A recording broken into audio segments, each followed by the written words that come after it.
All right, we've got 1 minute and we are gonna get started. I hope everybody's ready. Let's make this as fun and as pleasant as possible. Okay. We don't want no deadbeats on the we don't want no deadbeats on here. Okay. We're not gonna allow that this morning. All right. So everybody that's not happy or not joyful, what do you need? Do you need a kiss? Do you need a hug? What you need? Because guess what? We got it all, okay? And we're gonna make sure that if you need it, you can get it, okay? So we can do virtual hugs and you can get a kiss all day long, just kisses, kisses, kisses, hugs. Oh my God, hug yourself and let it roll over to someone else. You don't know what it feels like when you are really going through or you just got a down day and somebody that's really joyful comes and hugs you. But not only do they hug you, man, they kind of hold on and rock you. I mean, it feels so good. So, put your smiley faces on and let me tell you something.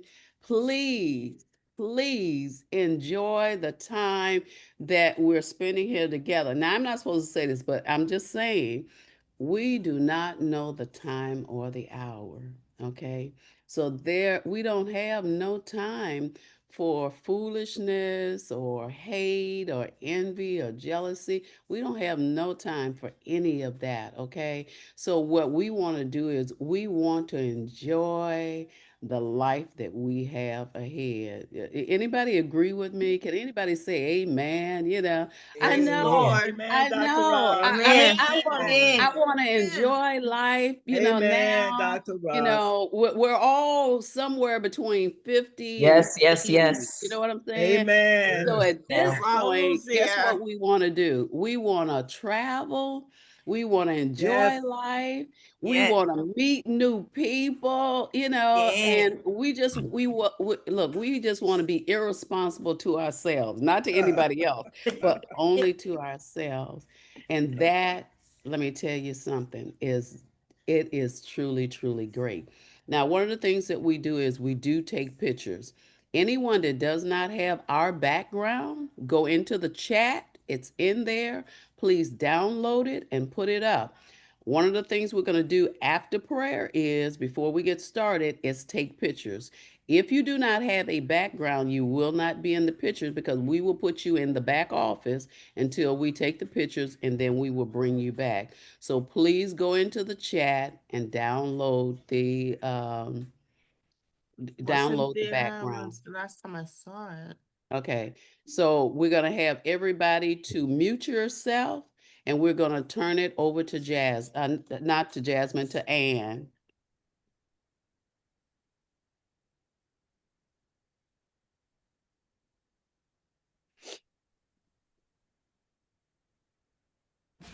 Margaret Thorley's mission is clear: to inspire and empower single fathers and men, guiding them to excel in their roles as dedicated parents and influential leaders within their communities. CEO of Let's Change Your Life with Margaret Thorley.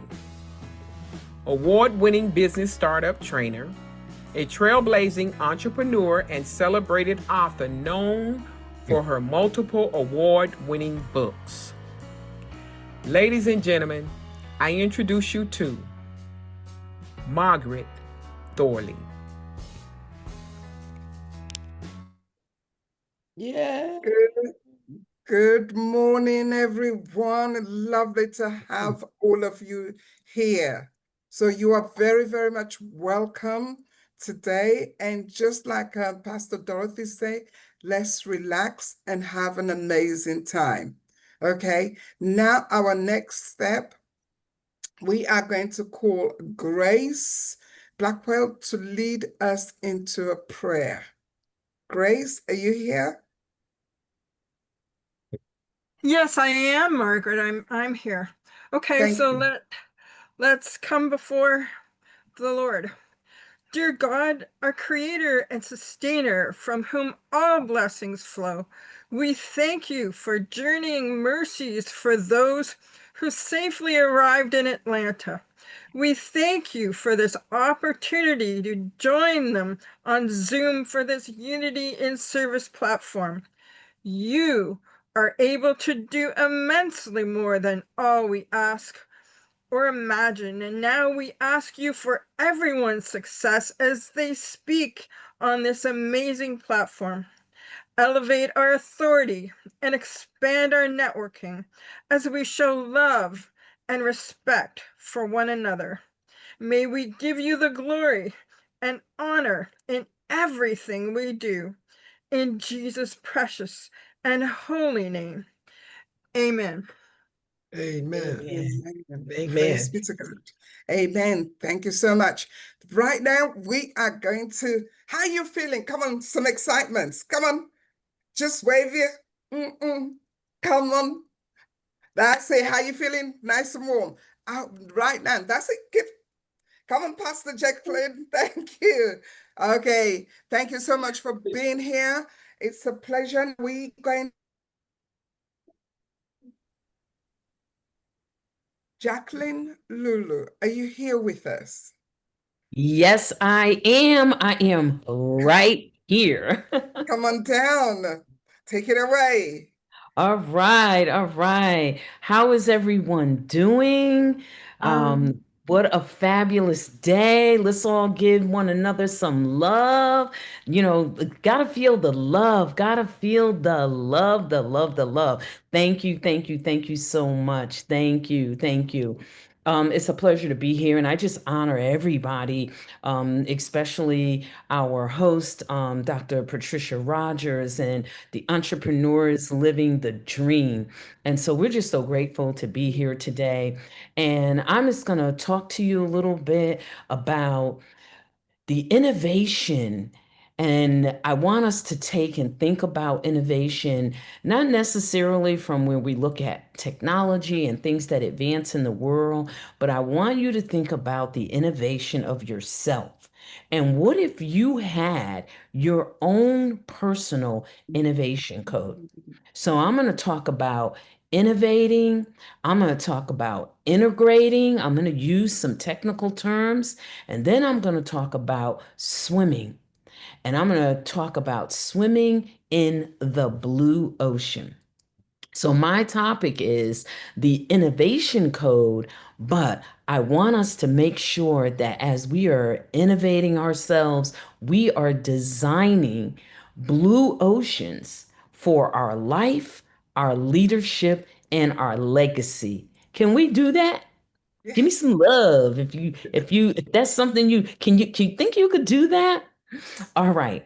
Now, did you know that innovation begins where it breaks? When things break, that is the prime opportunity for innovation. So I'm just going to let that settle for a second. Because, see, innovation doesn't start when everything is working perfectly. Otherwise, you wouldn't need to innovate. But innovation begins when things break. Now, I use these terms because for 40 plus years, I lived in a world of systems, technology, executive leadership, and strategy. I led teams, managed multi-million dollar budgets, and helped companies innovate on every level. But here's some real truth. While I was leading, building systems with blue ocean strategy, and I'm going to get to that a little deeper, for everyone else, you know how you're doing something for everyone else? You know what? My own internal system was breaking down. Think about your own internal system. I was performing excellently. If you have the education and the know how, you're going to show up in excellence, but not feeling whole, not being that whole person. I was producing results, but I was losing myself in the process. Can you imagine innovating for great things, for everything else except for yourself? So there came a season, and I'm not going to paint it pretty because it wasn't, when it felt like my life, my family, my ministry, and my career all collided together, but not in a good way, bursting into flames. I was a global C suite executive with a title, but you know what? In other areas at home, as a mother, I was literally praying over a number of disasters in my life. At that time, I was newly married for the second time, but I was a woman that was emotionally unfit for those vows that I had just taken. Why? Because I was not healed from past trauma. I needed that upgrade. I needed the innovation of moving into who I was really truly meant to be.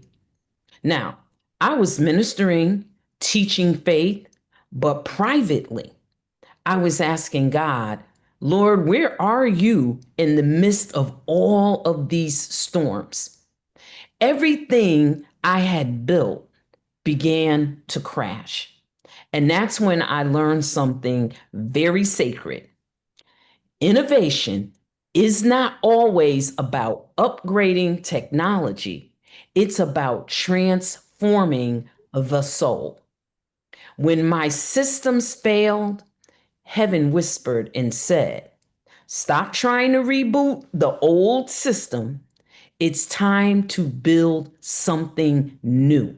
That was the beginning of me creating an innovation code for myself, not just for my career, not just for business, not for ministry, having everything sort of in separate compartments, but for life as a whole.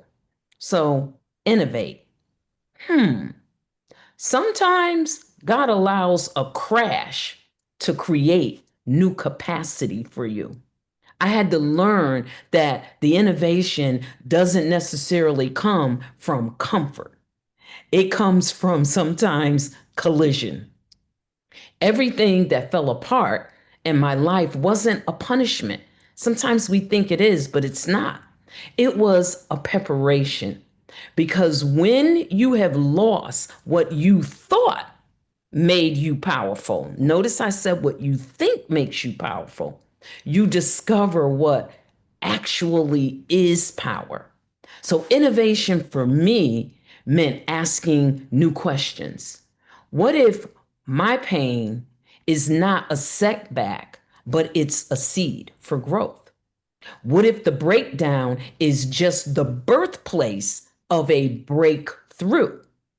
What if what I lost was only making room for who I was becoming? That's when I stopped living in the maintenance mode. Sometimes we can get there, and began creating again. I wasn't just fixing things, I was rebuilding with revelation. Innovation has to come with a revelation. Now, this is not about religion, but I know just about everyone has heard this scripture. It's in Mark 2 and 22.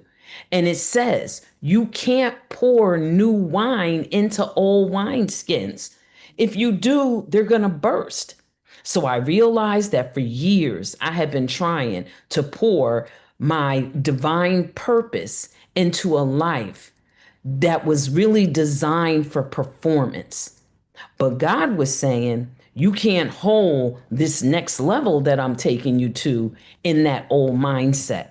So the innovation begins when you stop patching what's broken and you start designing what is possible. That's where I began planning my next, but this time, guess what I was using? Heaven's blueprint. Integrate. That's another. Integration happens when you stop compartmentalizing your power. While in my corporate life, I didn't necessarily leave and just forget about what my job was in technology. But you know what I was beginning to do? I was beginning to re-image what it meant to live with purpose. For years, I had separated my worlds: the corporate world, the ministry world, the wife world, the mother world, the mentor world, each in their own lane, never allowed to come together, integrated. And when they're integrated, you begin to see light, peace, joy, ease, and flow. So I realized something.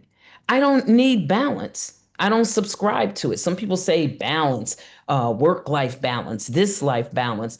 I don't believe in balance anymore.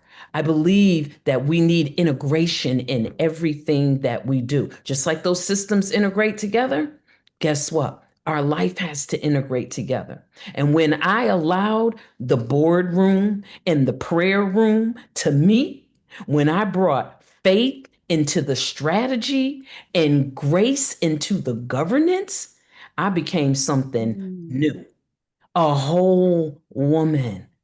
That's when the innovation code became more than just a concept that I had used many times. It became my compass. It's built on three things. One is values, what grounds you. Vision, what guides you. Voice, what grows you. Because when your values, vision, and your voice align together, clarity flows, and clarity is power. They say knowledge is power. Well, you know what? With that knowledge, you better have clarity, because there's where the real power is. So integration taught me that the version of me that survived every test, every trial, and every tragedy wasn't to break me. It was becoming something new. Every piece of my story, even the painful ones, became part of that heaven's blueprint. Because nothing in God's design is wasted.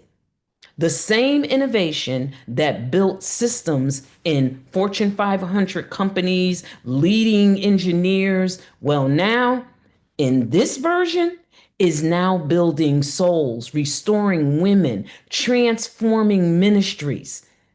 That's what I call divine integration. So you can have all the other integrations, but do you have divine integration where everything you are finally comes together and it starts to make sense? So now you heard me talk about the blue ocean. Swim. What does it mean to swim?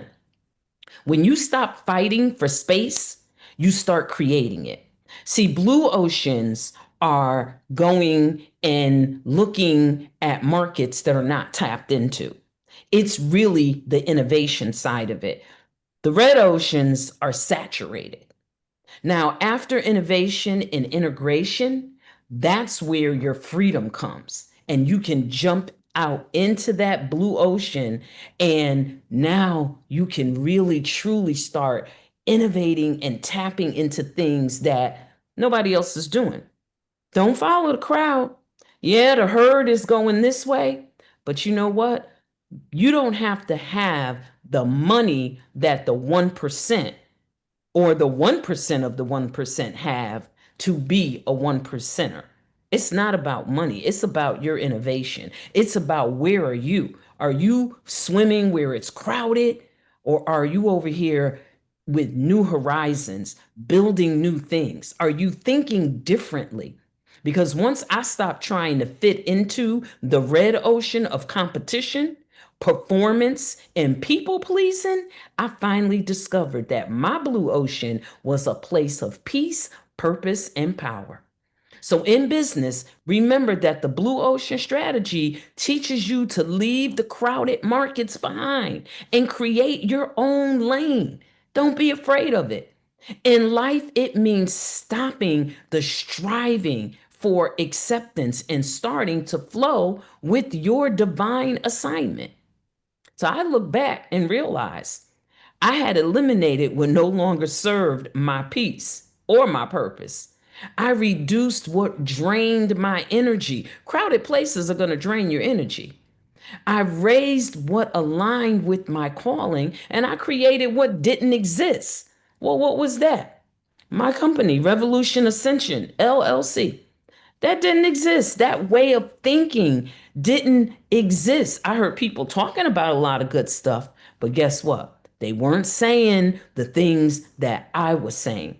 And then from there, I created the Ascend Her Academy. Well, what's that? It's exactly what it says. It's ascending to your highest self, but it's doing it from a limitless mindset. I stopped trying to be seen and I started standing in my own light. And that's when I began to swim freely in the purpose that God created for me. So remember, the blue ocean is where faith fuels innovation, where strategy meets spirituality, where grace becomes your growth plan. That's the rhythm of my life. And now, no longer striving, but swimming. And you know, the buoyancy, you get buoyancy. And how many people know that when you are in the deep ocean, how many know that you get buoyancy, that you don't get swimming in a pool or in a lake? That's fresh water. You don't get that same buoyancy. In my closing, I invite you to reflect on your own blue ocean. Because after this, you're not going to be, after entrepreneurs living the dream, you're not going to be in the red, crowded space anymore. So I appreciate everyone being here today. Thank you very much. Thank you very much. Thank you. Thank you so much for that. Thank you. I appreciate you. Please do not forget when you finish speaking to put your contact details on the chat. Okay. Thank you. But so if anybody else hold up, do not put any of your contact details when somebody is speaking. That'd be absolutely fantastic. I want to stop just a few seconds before we call the next speaker. You know, the Bible says we must give honor where honor is due. Now, I think Dr. Patricia Rogers deserves a warm welcome and a say thank you. Let's just give her that. Dr. Patricia Rogers, when you watch this, we want to say we love you. We appreciate you very much. Thank you so much. Now I'm going to call the next speaker. Is Ivan here? Okay, we're going to No, move to she did not answer, but hold on one second before you call another speaker. One of the okay. things that I want everybody to understand, and I've already said it, if you look into the chat, you will definitely find the background. Everybody on the team should always, always be visible, be seen, and have your backgrounds, okay?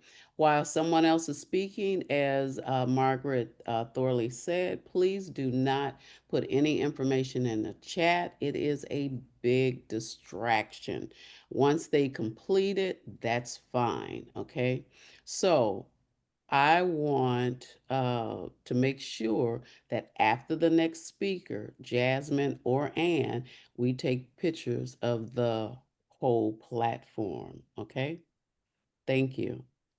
Thank you so much. Thank you so much for that, Pastor Dorothy.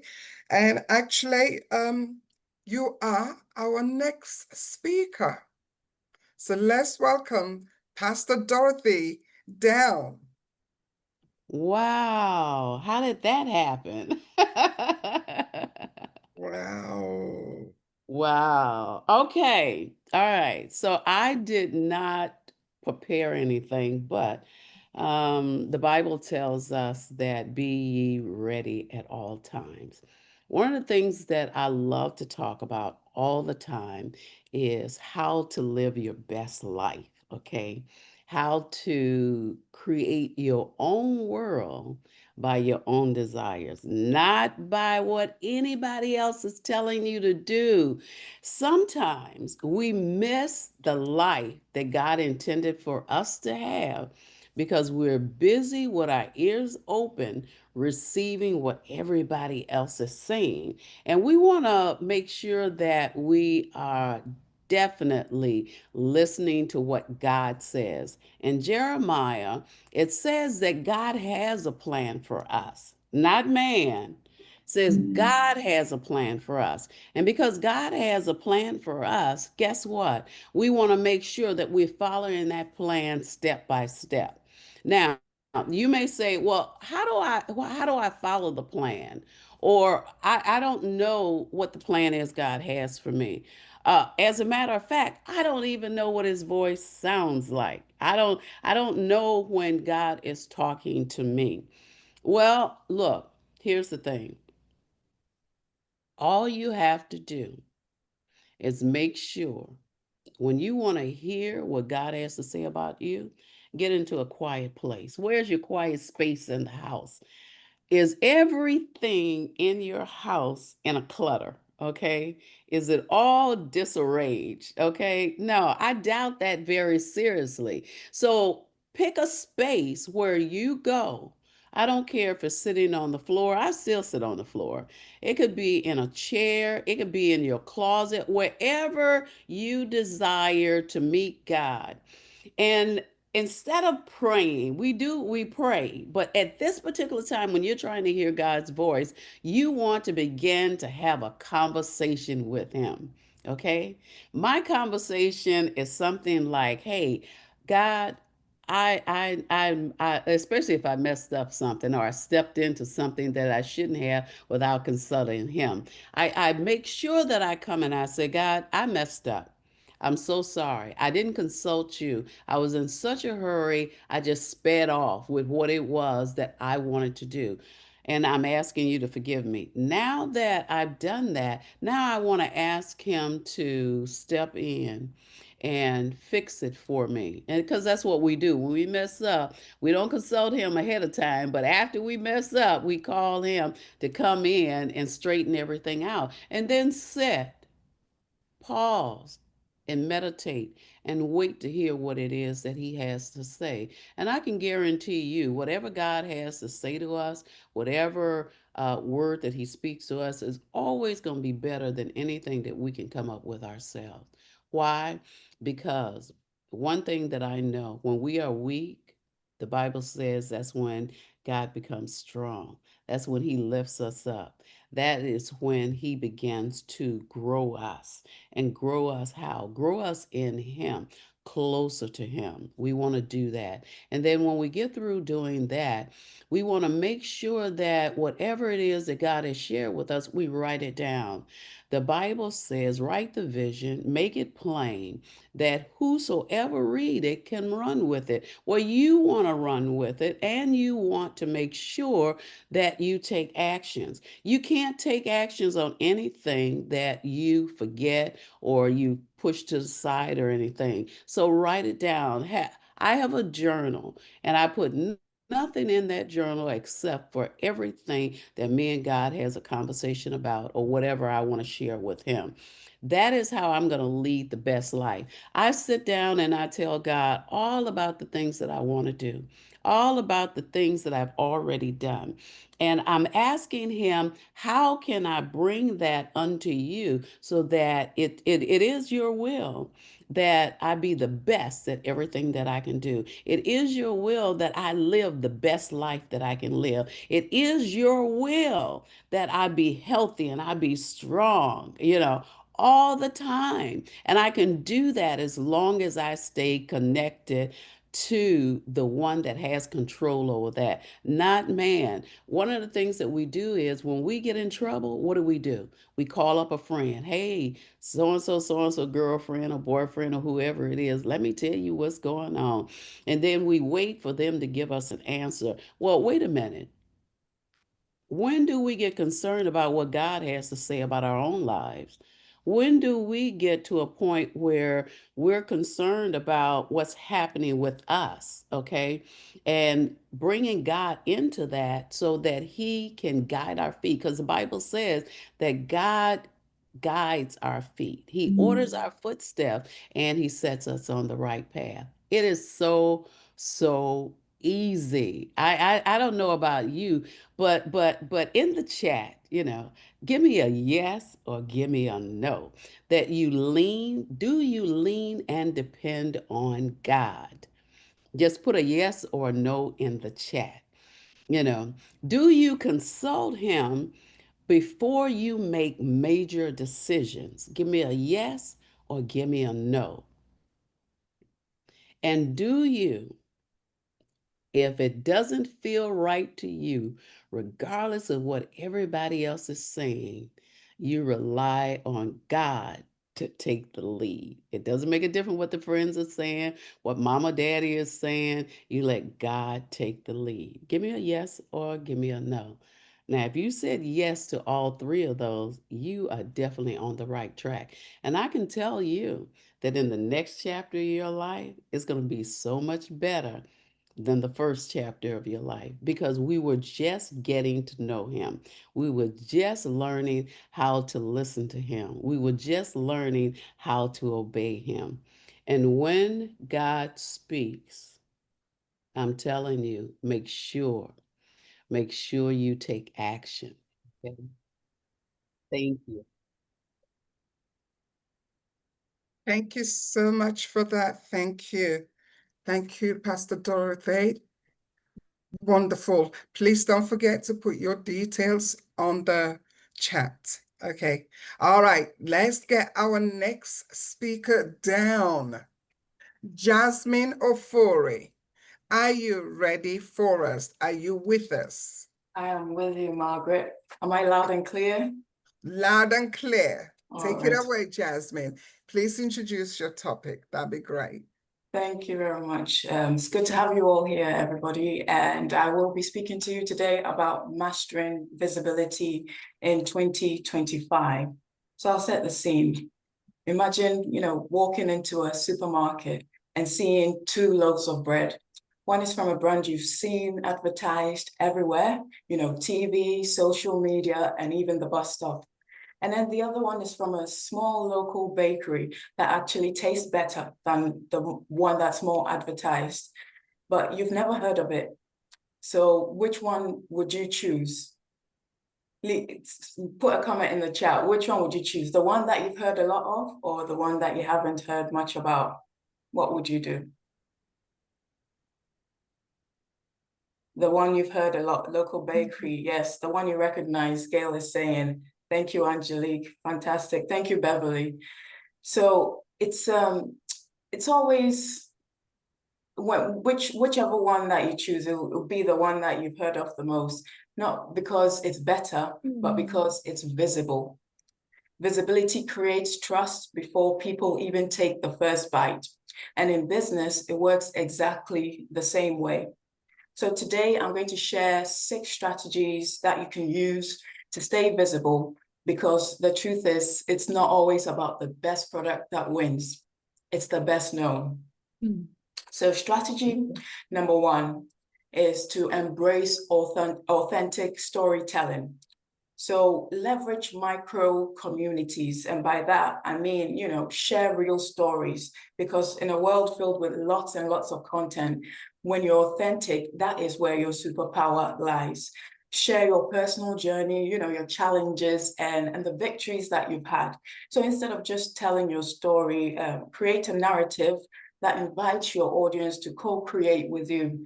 You can use interactive storytelling techniques like polls or live feedback to engage in real-time conversations. Strategy number 2 is to find and nurture niche communities where your ideal audience gathers. So it's not about the size of the audience that you have, but the depth of the connection that you cultivate. Host exclusive events or workshops tailored to the micro community. So you find out what their pain point is, what makes them tick, and what will make their day, basically, and you tailor your business and your values around that. Offer value that resonates deeply with their specific needs, which will create a loyal following. Strategy number 3, this one is a strange one or a new one, is to use AR. So AR is augmented reality.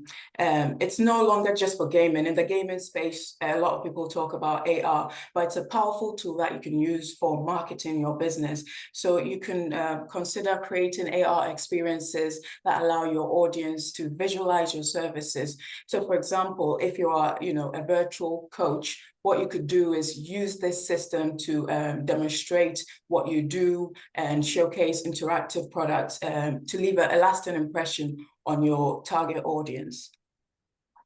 Strategy number 4 is to create a signature challenge. By that, I mean, signature challenges are a fun way to engage and educate your audience. So if you design a unique challenge that's aligned with your expertise, make it maybe a multi-day event that encourages them to share their progress on social media, to amplify your visibility throughout their networks, then obviously you'll be known much faster and people will know more about what you have to offer. Strategy number 5 is to innovate with user-generated content, which is short for UGC. So encourage your clients to share their stories and experiences with your services. You can make it a collaborative project. So for example, create success stories, a video series featuring clients showcasing their journey and how you've helped them to, reach where they have and how they're thriving because of you. Strategy number 6 is to adopt a give first mentality. So in business, giving value upfront builds trust and credibility. Implement a give first strategy by offering things like free resources, workshops, and consultations. But make it unique to your business, make it stand out so that it resonates deeply with them. Tailor your offerings to address emerging trends as well. Don't forget about emerging trends and challenges specific to the current year. So 2025, for example, you make it specific to that. So in closing, I'm going to say that standing out in a crowded market requires you to be authentic. It requires you to engage deeply with your community, be innovative, like Jackie said before. It's amazing the message she delivered, but be innovative in your thinking and have a generous spirit, because when you give, it will come back to you eventually. It might not be from the same person, but things will work out and your business will be propelled forward. I encourage each and every one of you here to try out this strategy and see how it helps your business or your brand to grow.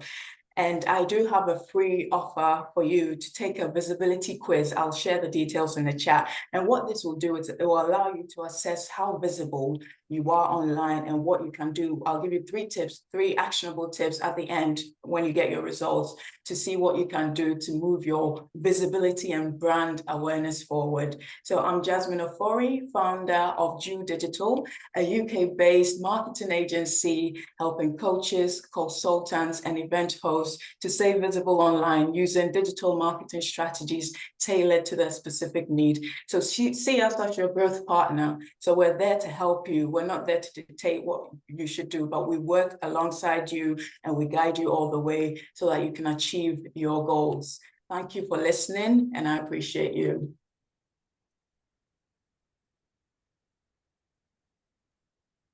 Thank you, thank you, thank you. Wonderful. Right, next now we are going to go to our next speaker. Are you ready? Jasmine again, Mickey. Come on down. Take the stage. Thank you. Forgiveness. I once knew a woman who appeared to have an amazing life. She was 34 years old, 256 pounds, well into her career. She had a beautiful family and lots of people who loved her. Then one day, she became severely ill. She got down to 85 pounds. She had to resign from her career. She lost her family. She lost her ability to swallow anything, including her own saliva.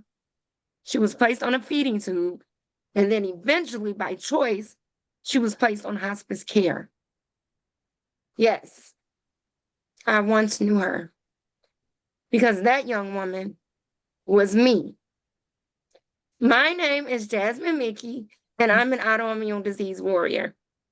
I was diagnosed with a rare autoimmune disease called dermatomyositis.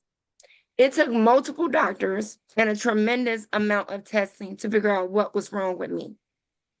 This disease attacked my skin, my joints, my muscles, my lungs, my heart, and my entire body was unable to function. I could not walk on my own, I could not talk, and I could not eat. I was fighting for my life. But here's what shocked me the most. The greatest battle wasn't only in my body, it was in my heart.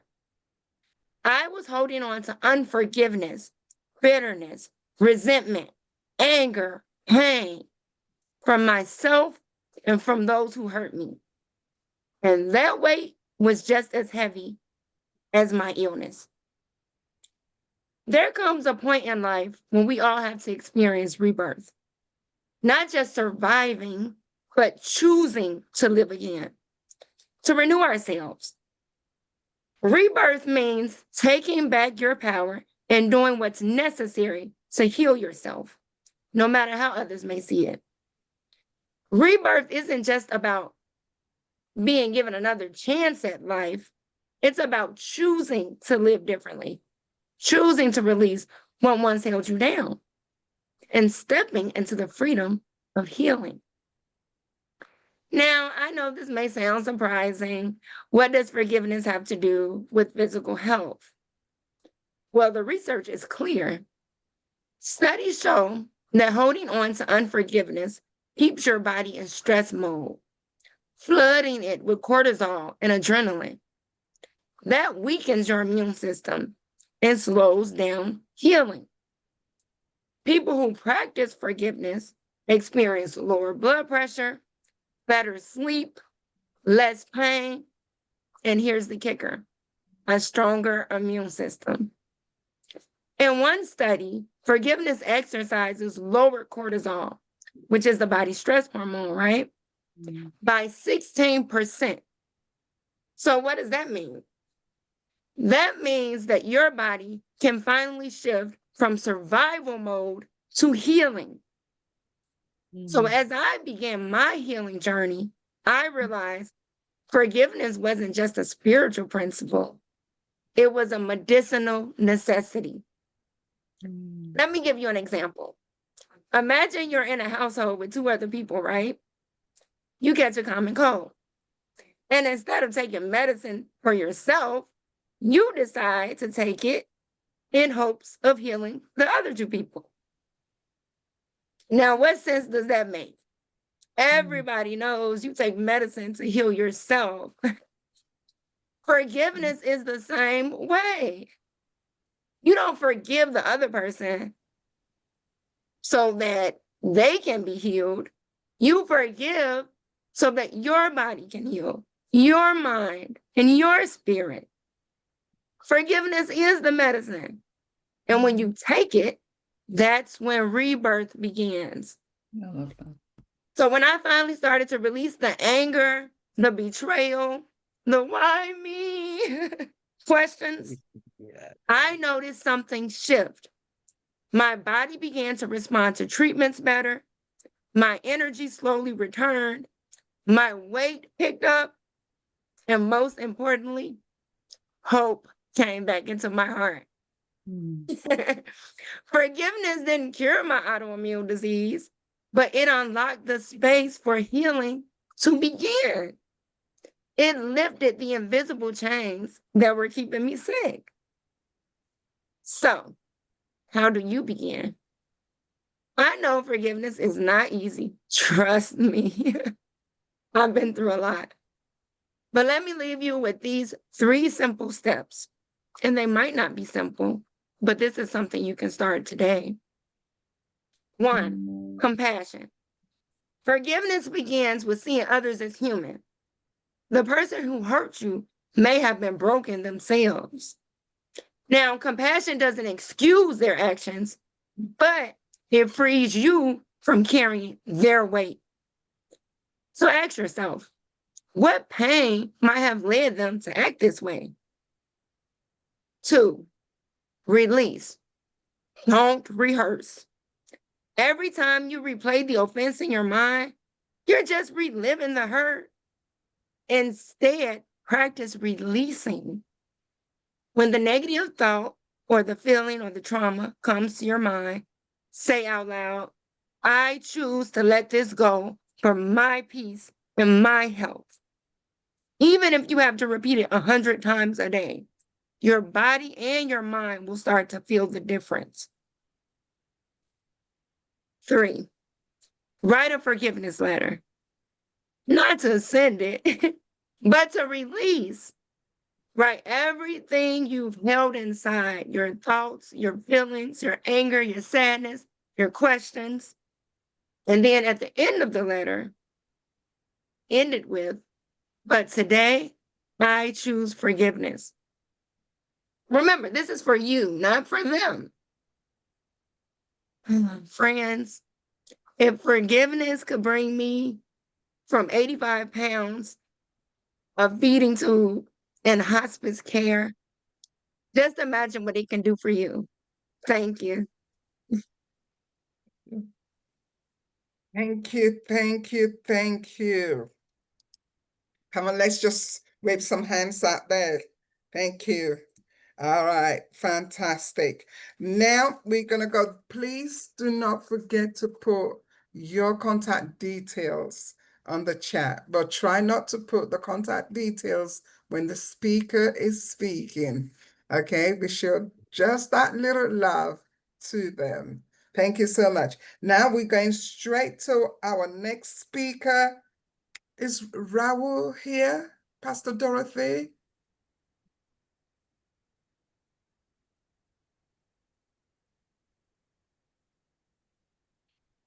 No. Okay. All right. Never mind. We move to the next speaker. Is Jean here? Jean Collins. Jean Cummings. Jean Collins. Okay, you're That's here. All right. Thank you so much. Right. Are you ready? Come Yes, I on am. down. All And right. please give us your topic at the same time. Thank you Okay. so much. Thank you. Okay. My topic that I'm sharing today is called Embracing the Best You, Healing Childhood Trauma to Become the Woman You're Meant to Be. My goal is to give you hope and tools to begin stepping into your best self-confidence. I help women break free from abusive or toxic cycles and embrace the best version of themselves. My story begins, like so many others, in a house that looked normal from the outside, but inside it was filled with chaos, fear, silence, and secrets. I learned how to shrink to survive, how to read a room before I dared speak, and how to smile when I wanted to scream. Without realizing it, the trauma of my childhood became the blueprint for my relationships, my worth, and my view of the world. The past may not define you, but it can delay your future until you heal. Many of us learned early to smile through the pain, to stay silent to keep peace, and to carry burdens that were never ours in the first place. Childhood trauma just isn't what happened to you, it's what still lives inside. But healing is not reliving the past, it's about reclaiming your power. It's about giving the little girl inside of you the safety and voice she never had. What if your greatest pain is the doorway to your greatest strength? How does trauma show up in adults? Okay. When trauma is unhealed, It shows up in our relationships as people pleasing or fear of abandonment, in success as overachievement to prove worth, in our personal lives as staying small, silent, or unseen. We work confidence like armor, but deep inside we feel unworthy. We second guess ourselves. We cannot become the woman we're meant to be while protecting the little girl who was wounded. Healing does erase what happened, it transforms it. When you heal, you stop repeating cycles, you attract healthier relationships, you awaken your voice, your power, and your peace. You stop surviving and start living. I am not broken. I am healing and becoming whole. The way that you do that, the first way is through awareness. Acknowledge what happened without shame. You can't heal what you refuse to name. And that was a lot of my problem because just a personal story is I had forgotten that I grew up in a domestic violence household. I had just erased it out of my mind. The second way is awareness. Acknowledge what you happened without shame. And I think I was ashamed of it. That's why I never acknowledged it and I forgot about it. You can't heal what you refuse to name. Release. Let go of guilt and false responsibility. It was never your fault. Step into your worth, set boundaries, and create a new story. Each phase is a choice. I deserve peace. I deserve joy. I deserve me. Healing doesn't happen overnight. It's a process, and every step you take back is your victory. The woman you're meant to be, she doesn't hide behind strength. She embodies it. She doesn't chase validation. She knows her value.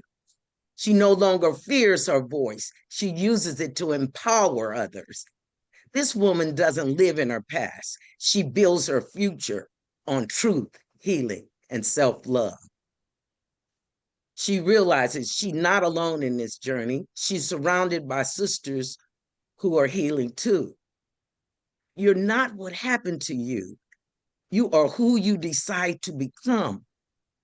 But no woman heals in isolation. Healing is not a solo journey. It's a shared awakening. Each time one woman heals, she lights the path for another. When we come together in love, faith, and sisterhood, we rise together. That's why embracing the best you and the Healing Path Blueprint exist, to remind you that you were never meant to walk this road alone. I'd like to leave you with the words of legendary Maya Angelou, whose poem Alone reminds us of this simple truth. Lying, thinking last night how to find myself a home where water is not thirsty and bread loaf is not stone. I came upon one thing and I don't believe I'm wrong, but nobody can make it out here alone, all alone. Nobody can make it out here alone. There are some millionaires with money they can't use. Their wives run around like Bansies. Their children sing the blues. They've got expensive doctors to cure their hearts of stone. But nobody can make it out here alone, all alone. Nobody can make it out here alone. Now, if you listen closely, I'll tell you what I know. Storm clouds are gathering. The wind is going to blow. The race of man is suffering, and I can hear the moan, because nobody can make it out here alone. Okay. So I'd like to leave you with that last poem by Maya Angelou. And I'd like to tell you that it takes time, it takes concentration in order to be the best woman that you can be, or the best person that you can be. But you have to heal, because I forgot where I came from. And I didn't even remember until I started working at a battered women's shelter as the program coordinator. And I got sick. I was so full. Thank you very much. I'm Janice Cummings, and I am the founder and I'm the relationship transition expert. Thank you. Thank Bye. you, thank you, thank you. Thank you so much. Really appreciate that. Well done. Thank you. Thank you. Right, I just Franca and Anne, please, or Jasmine, please spotlight the speakers when as soon as they start speaking. We will truly appreciate that. Thank you so much. Thank you. Right, our next speaker, she's with Dr. Rogers, but however, we are now going to go to the breakout room. Pastor Dorothy, are you ready? I guess I am. So, Then take it away. okay. So we're going to have 15 minutes in the breakout room. So as usual, we're going to tell who we are, where we coming in from, and what we do. And then I've got a really, really crazy question for you. Okay? So pay attention. And before we go into the breakout room, we're actually going to take our photo. Dr. Roger loves photos, so we want to make sure we get that done. Okay. Um, so the question is going to be, if you were a super patch with magical healing powers, what would you heal first? Would you heal people's pains, broken hearts? Would you heal the Wi-Fi connection that's not working? Would you heal the coffee pot because it's broken and you know you really need some coffee? It could be anything. I'm just giving you some examples. Would you heal the shortage at work so you wouldn't have to do so much? Tell me, what would you heal if you was a magical super patch? And of course, why would you do that thing? Okay. So I'm gonna ask Jasmine to actually do the group photo. So everyone that is if you have your cameras turned off, please turn your cameras on. And Jasmine Afori, you are welcome to start click and click. I'm going to start clicking, but first we've got to be smiling and putting our hands up in the air. So are you ready, guys? Give me your best smile and freeze.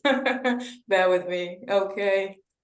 Taking it. Oh, somebody's raised their hands. Oh, Dr. Lowen, have you got a question or is it just the AI? Sorry, that's AI. All right, okay, all right. We'll start again. Put your hands up in the air, smile. Give me your best beautiful smile so we can get some pictures. Thank you. One. Okay, I'll do one more and then I'll leave you alone. Bear with me. I'm using a different laptop, so the process is slightly longer than the usual one that I do. Okay. Okay, one more time, one more time. Smile, put your hands up in the air, give me that positive energy. We need it. Thank you. Okay. I'll I'll be leave like you alone now. Roosevelt. I'm done. Thank you. Okay, so Jasmine, don't go into the room. Margaret, don't go into the room. And don't go into the room. I need to talk to you on the platform. So I've already set up. All you have to do is click the room. And guess what? The rooms are open. So I'll see you back in 15 minutes. We will send you some messages to let you know exactly what time to come out, okay?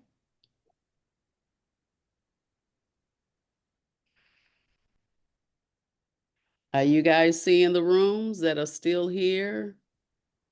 Please leave the platform. Leave the platform. I only want to see Jasmine, and I want to see Margaret, and I want to see Anne.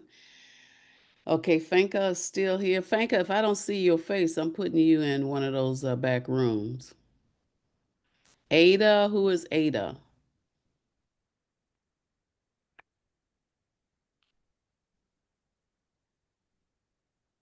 Okay, Dr. Madge just joined. Okay.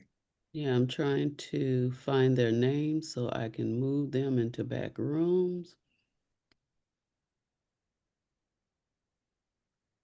We're back. Okay. We're Yes. Hello, Yes. everyone. Welcome Hello. back. Hi. Thank you. Hello. Thank you. I'm going to turn it over to Anne. Anne, take it away. Okay. Wonderful. I know everyone is excited because I know I am, because this is the day we've all been waiting for. Yes. And I'd like to start by asking who had the best breakout room? I'm talking energy through the roof, electric people, electric conversations. Just put your hands up, put your hands up, put your hands up. The electronic hands up, and I will call you on. So I saw Beverly. Beverly came up first. So Beverly would go first, second Tamara, then Peggy, then Jasmine. Hello. I had the best room. I was with Peggy, and Peggy and I have so much in common. I think that we were divinely placed in the same room. Energy through the roof. We got to know each other. She's from the UK. I'm in New Jersey. And she's building her business, doing wonderful things in the UK, helping individuals with domestic violence and women, giving them opportunity to work around the schedules with their children. And it was just the best time. The one superpower that I had that I would love for everyone to be able to heal all diseases in all the bodies. Whereas Peggy wanted to heal her mother, so we were on the same wavelength. But I Yeah. said, no, I want to heal all diseases so we can all live healthy lives and long lives. And that was Oh, our room. great, Thank you. great, great. Nice. Thank you. And Tamara, it's your turn. Oh, it's my turn. Well, I had the best room. I really did. We have really great energy. Gail and I found out that Gail's from Tallahassee, and Jerry is a singer-songwriter. We have so many different things, and we all kind of wanted to heal the mind, and get past that. Whoever's telling the the falsehoods, we want to get past that. We want to heal people from believing those falsehoods, if that makes sense. It Anyway, does. the energy was out of this world, and I just absolutely love Alicia and Jerry. And anyway, we've all been on the same thing before. Okay, thank you. Jasmine, your turn. Let's hear from you. Oh, yes. So, of course, we had the best group. The energy was awesome. We had Fanta, we had Brenda and Cynthia, and we pretty much all agreed on healing the broken hearts. And our conversation kind of turned into something about overcoming adversity and kind of through the losing of parents, the loss of other things like relationships and support and things of that nature. So I really enjoyed it, and we're all connected on social media, so we can keep in touch. Wonderful. Thank you. And since Peggy was in the same room with Beverly, I think we already have an idea. They connected. It was electric. Love, love, love everywhere. So I'm just gonna share my screen because I feel like it's important that I spotlight this very important person.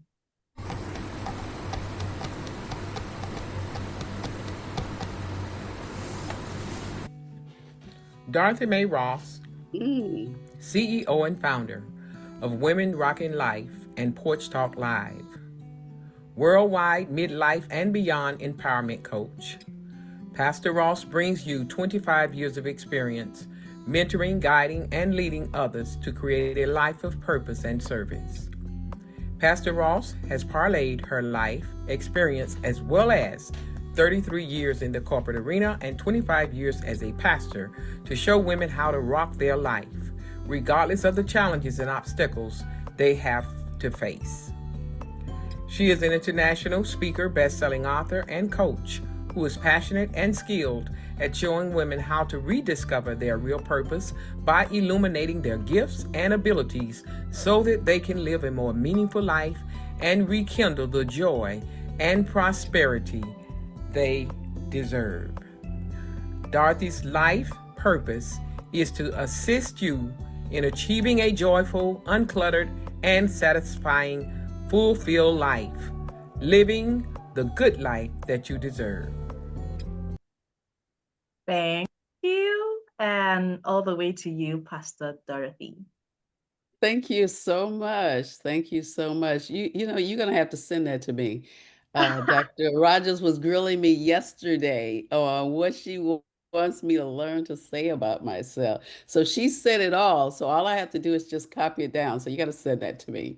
So what Definitely. I'm going to be doing is actually calling the next speakers. The next set of speakers that I call, each speaker has 7 minutes. Okay. You can watch the timer and or you can set your own timer right before you get started.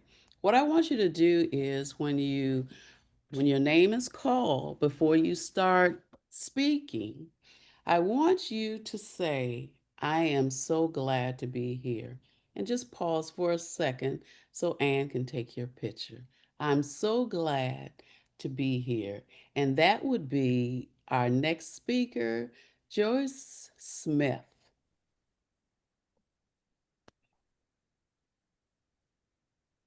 So come on up, come to the stage. Did she get back yet? Yes, yes, yes. I did not Lord, leave. I'm yes. so glad to be here. And I didn't go anywhere because I am hungry, but I have certainly enjoyed it, this Power Packed platform today. I am going to speak to you on why commitment is important. Why commitment is important. And Hold I on don't a second so she can take your picture. Pause for a second. Smile, please. Thank you. Yeah. Okay, thank you. And I don't see the timer. I saw it for the other speakers. Can It's you up. not see it? No, it's Okay, up. okay. I don't see it, so I guess you'll have to tell me 7 minutes. I'm gonna get started. Mhm. Skip. But why is commitment important? And first of all, commitment is not a small thing.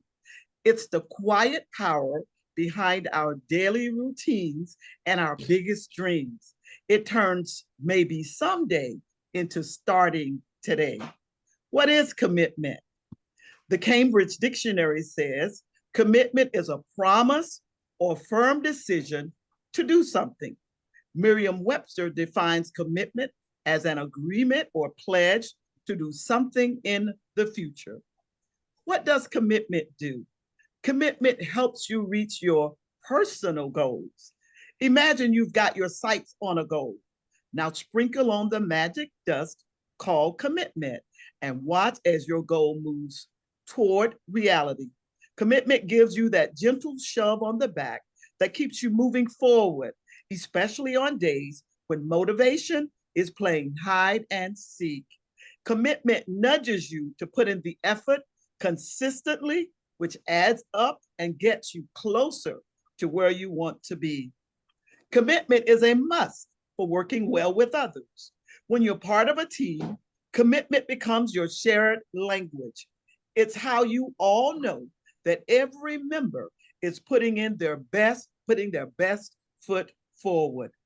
When we commit to each other, we create a reliable and powerful team dynamic that can be relied upon for work or play. When you commit, you're not settling for good enough, you're chasing even better. This approach to improvement is essential as it pushes you to constantly refine your skills, as we heard some speakers talk about today, and take your work from good to great. Also, having a committed mindset encourages you not to shy away from feedback, but to seek it actively. Commitment helps you grow. Think of commitment as the soil in which personal growth takes root. By committing to learning and improving, you're planting the seeds for a future version of yourself that's more skilled, knowledgeable, and experienced. It is commitment that gets you up early for that morning run. It keeps you up late when working on a project. Commitment helps develop expertise. Have you ever admired someone incredibly good at what they do? That level of expertise almost always comes down to commitment. Learning and growing in any skill requires persistence. The more you commit to honing your craft, the more adept you become. This doesn't just apply to physical or technical skills, it's just as valid for interpersonal and cognitive abilities. Commitment, it keeps you going when things get tough. Commitment is the resilience you tap into when challenges arise. Instead of giving up when things become difficult, commitment reminds you why you started and gives you the strength to continue. It's the resolve that fuels persistence, and that persistence, it is often what separates successful outcomes from unfinished endeavors. Commitment also makes sure you do honest work. Commitment and honesty go hand in hand. When you're committed to your work, doing it honestly becomes a natural part of the process. You are invested in producing quality work that you can stand behind. This isn't just about avoiding shortcuts or easy fixes. It's about pride in your work and the reputation that comes with it. Commitment teaches you to think long term in a world that often prioritizes immediate results. And I believe one of the speakers talked about that earlier. Commitment orients you toward long-term thinking. It's about understanding that significant accomplishments takes time and that endurance is just as important as speed. Long-term thinking driven by commitment also involves preparing for future challenges and planning for sustainability. This mindset ensures your actions today contribute to a robust foundation for future generations. Commitment opens up new chances for you. Commitment is like a key that opens doors to opportunities that might remain closed. When you're fully committed to a task, goal, or even a relationship, you signal to others that you take things seriously and see them through. This dedication doesn't go unnoticed. It often leads to new chances for advancement, learning, or collaboration that weren't available before. And I'm not sure of the time. Commitment helps you deal with not knowing what's next. And we all want to know what's going to happen on tomorrow when God is the only one that knows what's going to happen. But commitment helps us deal with not knowing what's next. Committing to a direction or purpose means that you have a guide to help you make decisions, even in the face of uncertainty. It doesn't remove the unknown, but gives you the confidence to face it, knowing that you're building towards your vision with every step, no matter how small.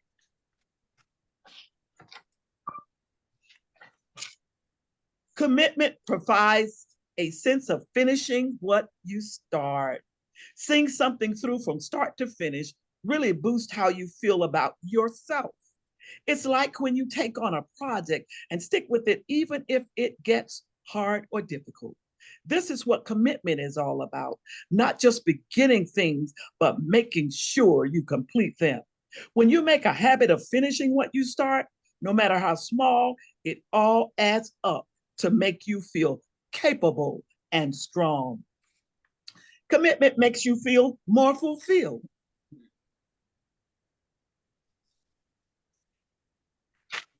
Thank you, ladies. And all of this adds up to a better you. I enjoyed being here.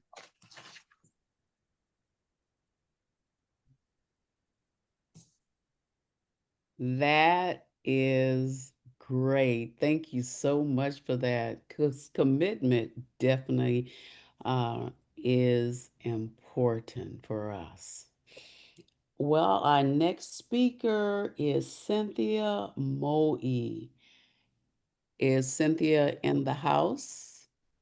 Yes, ma'am, I'm here. Well, we are so welcome to have you here. I am glad to be here. Pause.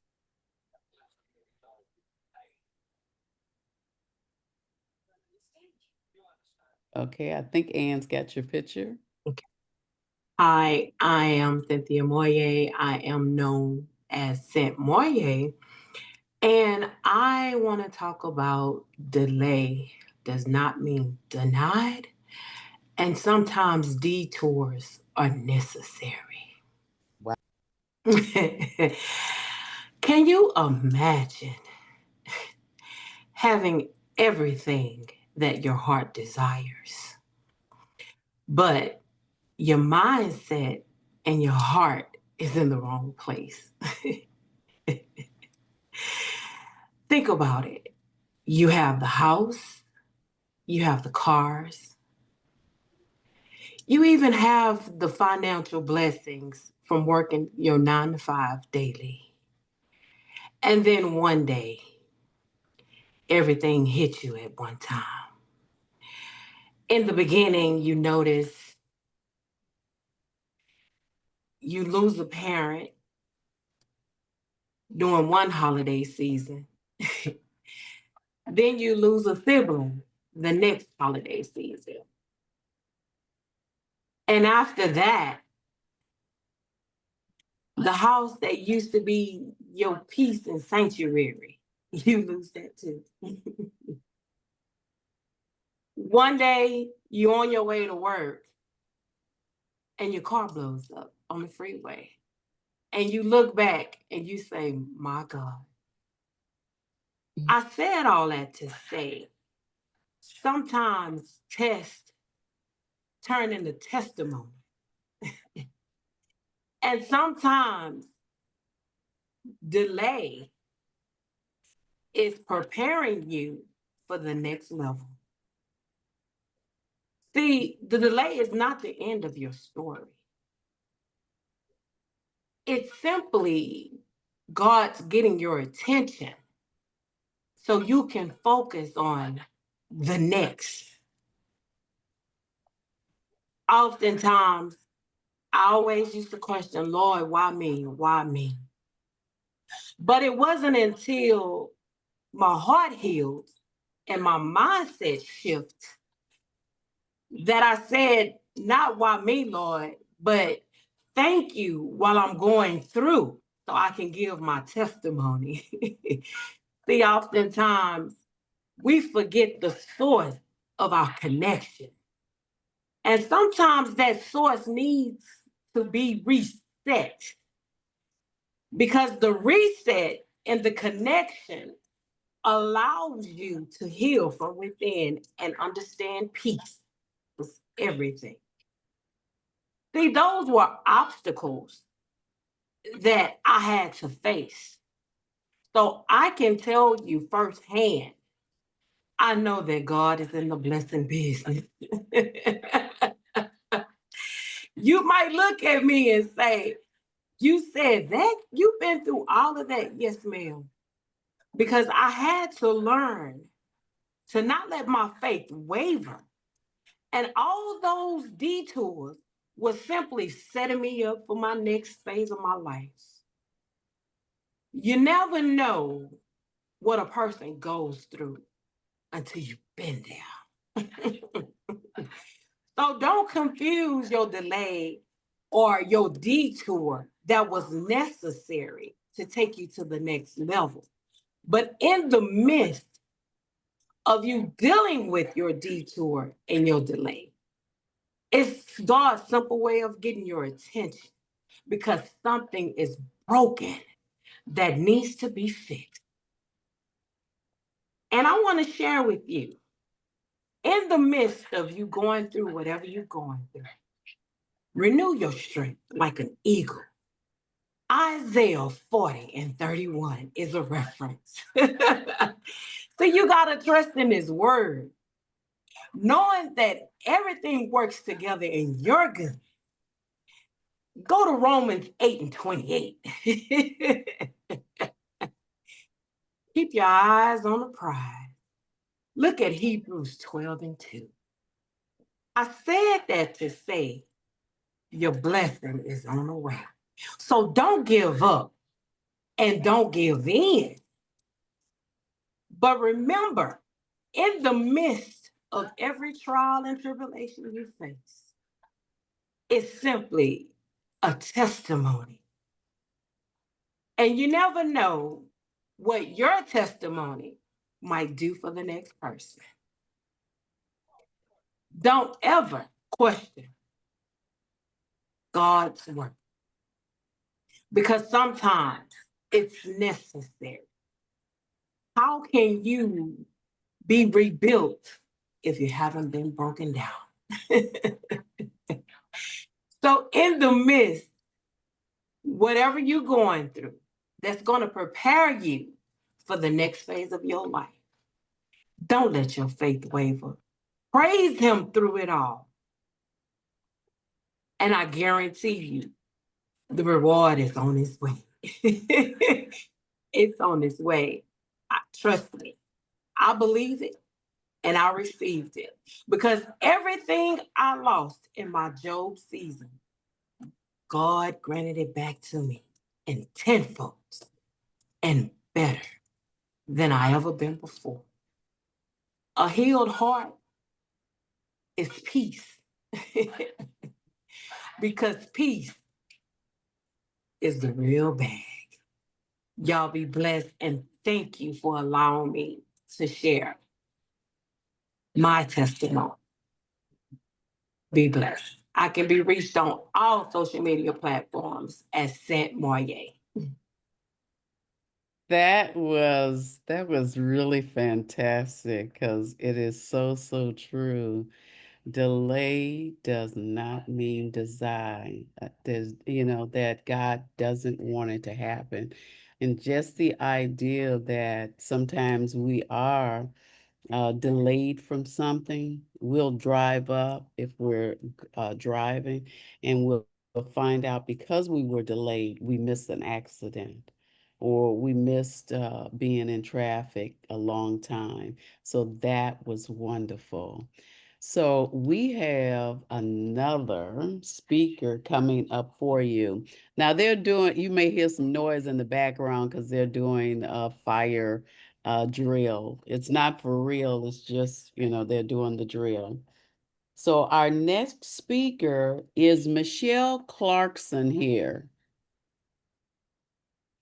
No. She's not here. Okay, well, then that means that we got to bring up the handsome Roosevelt Williams, and we are so thankful to have him to join us today. Roosevelt?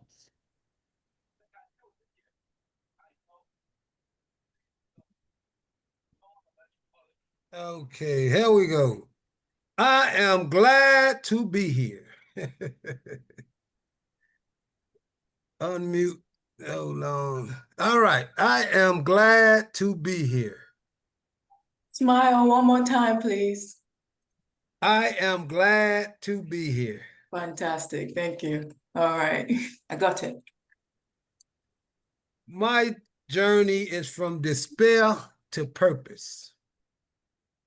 There was a time in my life when I didn't feel whole. I was showing up for everybody else, but I was losing myself in the process. Have you ever been there? You smile for the crowd, but cry when the lights go out. You keep moving, but deep down, you're running on empty. See, despair doesn't always look like tears.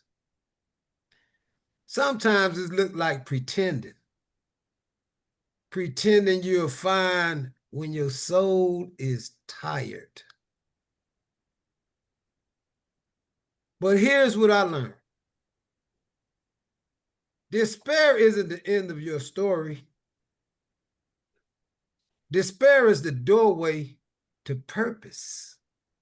That's if you let it be. It's up to you.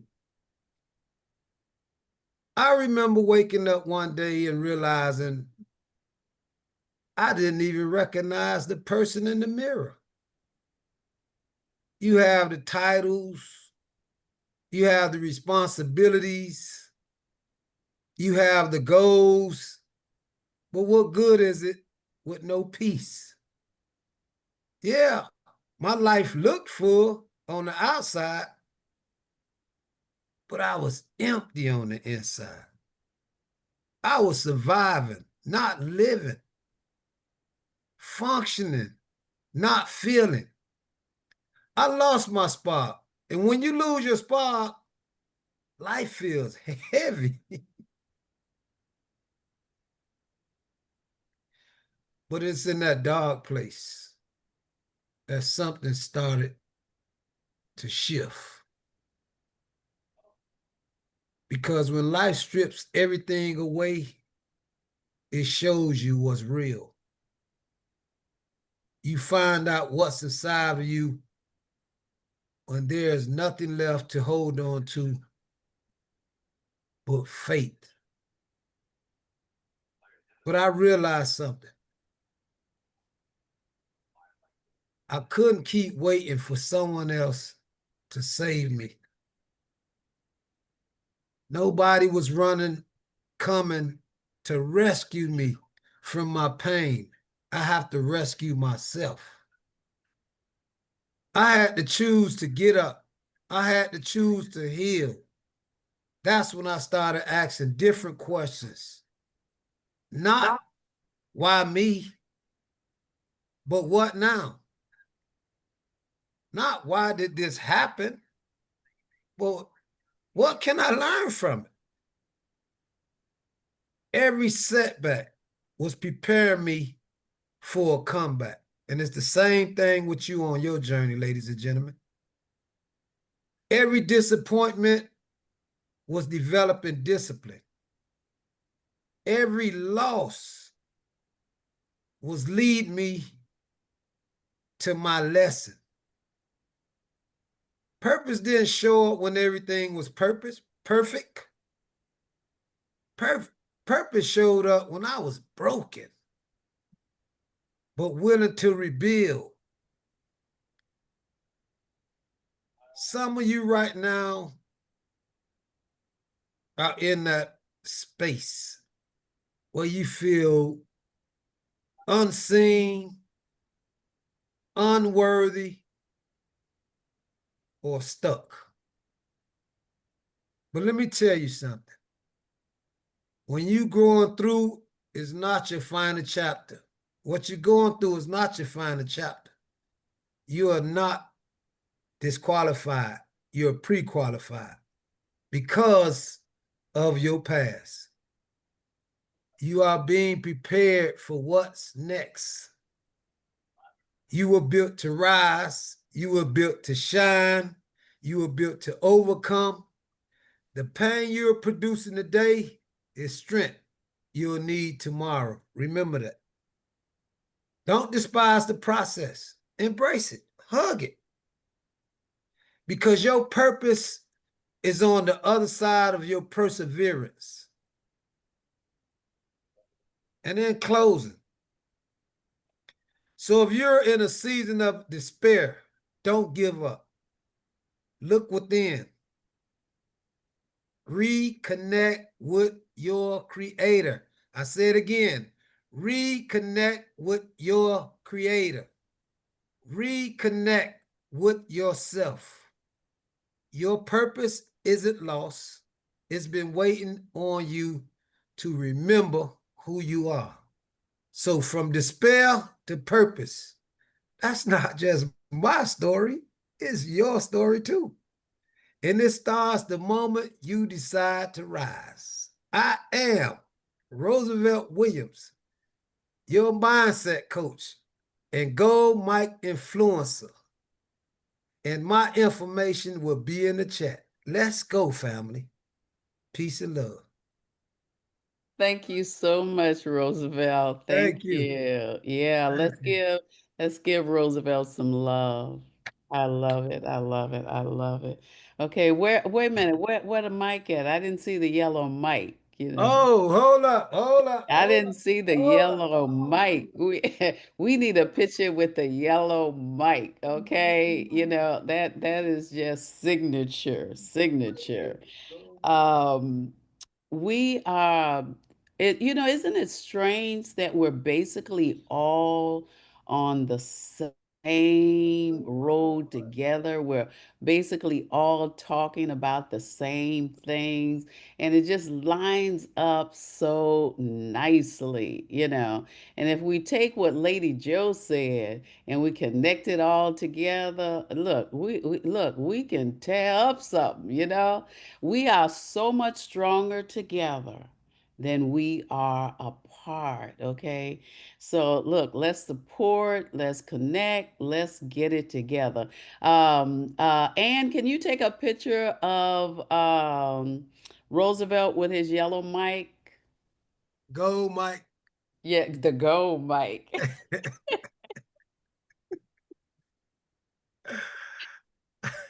I gotta get one of them, okay? Okay. All right. Thank you, Roosevelt, so Thank much. you. Yeah, Thank you. okay. So our next speaker, Shamisha Cauldron. I'm not sure if Shamisha is here. Hey, I'm here. You I are here. Hey, Okay. Could you Your come on camera? presence is so welcome. We can't thank wait you. to hear what your message. All Thank you right. so much. Okay, as you're spotlighting, you come to the platform, remember to say, I am glad to be here, and I pause. am on the camera, but I don't see myself. I don't know why. Have you got a light shining in front of you, Michelle? Or if you go into your settings, do you have, I have a green screen ticked. Okay, Sumish. Shamisha, we're going to come back to you. We're going to Okay. let you work on to see if you can get yourself back on the platform where we can actually see you. If not, we're going to do whatever we need to do when we come back, okay? If it's just Alrighty. audio, that will be fine, okay? Okay. All Sure. right, so our next speaker up is Tamara Patrick. Is Tamara here? Tamara is here. Yes. Okay, we are those thrilled to have you, girlfriend. So I'm so thrilled to be here. Thank you, Shalib. I am thrilled to be here. Anyway, my my topic is about forgiveness. are you And gonna pause so we can get one of those oh beautiful yes, I'm photographs of sorry. you? You know, give me your really girlfriend. Yeah, there you go. There you go. All righty. Okay. My name is Tamara Patrick, and I'm a transformational life coach. I am a 17-year Army veteran. I am a realtor, interior designer. I've done it all, it seems like. Anyway, I want to talk to you about forgiveness because forgiveness is something that's so important because, you know, I think a lot of us have been through so much trauma. And I think, especially as coaches, I think most of us have been through trauma. So we want to teach others to forgive. Well, you know, it's so hard to forgive, especially when somebody that hurt you has died or gone, and you don't know how to get rid of that forgiveness. Well, the best thing to do is write it all down. And, my friend, Dr. Luana Parker, she always talking about journaling. And I agree with her. You have to journal. You have to be able to write it down and really get things out of your mind. The more you get it out of your mind, the better you are. And the more that you get it out of your mind, we tend to just be better. And I know for a fact that, I've made so many life decisions based on the unforgiveness that I had, because I took it inside of me and I didn't like myself because I couldn't forgive everybody else. The thing is once I let go of that forgiveness and once I started forgiving people, I started feeling better. I started feeling energizing. I was sitting in church and I heard this song, Nobody by Casting Crowns. And that song says that you're a nobody. But in that moment that I heard that song, I heard God tell me, you're not a nobody, you're a vessel. And your scars and your faith and your being has to be put out there. And the only way you can do that is to forgive. Forgive those people that hurt you. I'm not saying forget about it. I'm just saying forgive. And once you forgive, you can start living that life and your mindset changes. And then all of a sudden, when people tell you to take a picture, you're like, oh, okay. But, you have to learn that I've had to learn my own self. I've had to learn that forgiveness is something that it has to happen. And I have to tell you that the hardest person I've had to forgive is me. And the reason that it's so hard to forgive me is because I'm the one that made those decisions. It didn't matter what happened in my past. I made those decisions.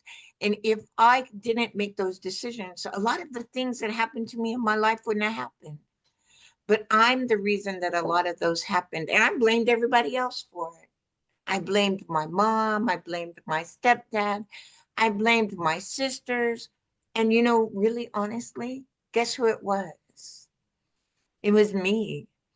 And once I learned that it's okay, that those things, God still loves me no matter what. And I know now I have a purpose. My purpose is written down. God told me exactly what it was. And I'm not kidding you. That day, that simple truth changed me. That truth changed my whole life. I had just finished my second associate's degree as an interior designer. And God said, oh no, that's not what you're going to do. I said, okay. So I had to really look inside of me and say, okay, all that forgiveness, I have to come up with it just so that I can be better. And every day now I look to be better every day than I was yesterday. I take that next step and I say, okay, whatever happened yesterday, let's let it go and go on with the next day. And every day you have to do that. And it's all about, just like Pastor Ross said, we have to, it's all about how we see things. And all of us are kind of the same way. We're all talking about mindset and changing how we think and how we feel, and even elevating your visibility. That, that right there is true. You have to elevate your visibility because that's the way you're going to get better. So anyway, in closing, all I can tell you is forgiveness is key in my book. Maybe I'm wrong, but I'm telling you right now, forgiveness is key. And, I'm a firm believer that I shouldn't have to tell somebody else how to be. So I try not to tell other people how to be, but I'm going to tell you, you have to forgive. You have to forgive the past. You have to forgive You know, you have to forgive the day-to-day things that we do that we might see as wrong. But God has forgiven you, and you have to learn to forgive yourself. And it says, I'm not sure what the chapter is, but I'm telling you that in the Bible, it says you have to forgive to be forgiven. So, in closing, y'all make sure you forgive and have a good day. I am Tamara Patrick, and I am a transformational life coach. Thank you so much, Tamara. Yeah, you're so right. I learned a long time ago that when you hold on to forgiveness, my pastor told me it's like taking poison and expecting the other person to die. I Yes. don't want me, you know what? I'm always looking for the blessing, always looking for the blessing. And because of that, I know that holding on to unforgiveness, jealousy, and being prideful, you know, but you just don't know what they did to me. You don't know what they said to me. I don't know if I'll ever. Well, you know what? You keep on with that mess, okay? And don't be jealous when God decides that He's going to bless me, okay? We're both believing for the same thing. We're both praying for the same thing. But because you're hindering that jealousy, that envy, that hurt, that pain, you're holding on to that, okay? Guess what? God is going to pass you up until you decide to make a difference. That's all I'm going to say about it. I'm like Dr. Rogers, and that's my story, and I'm sticking to it. Okay. So our next our next speaker is Gail Dixon. Gail, welcome to the platform. I am so happy to be here today.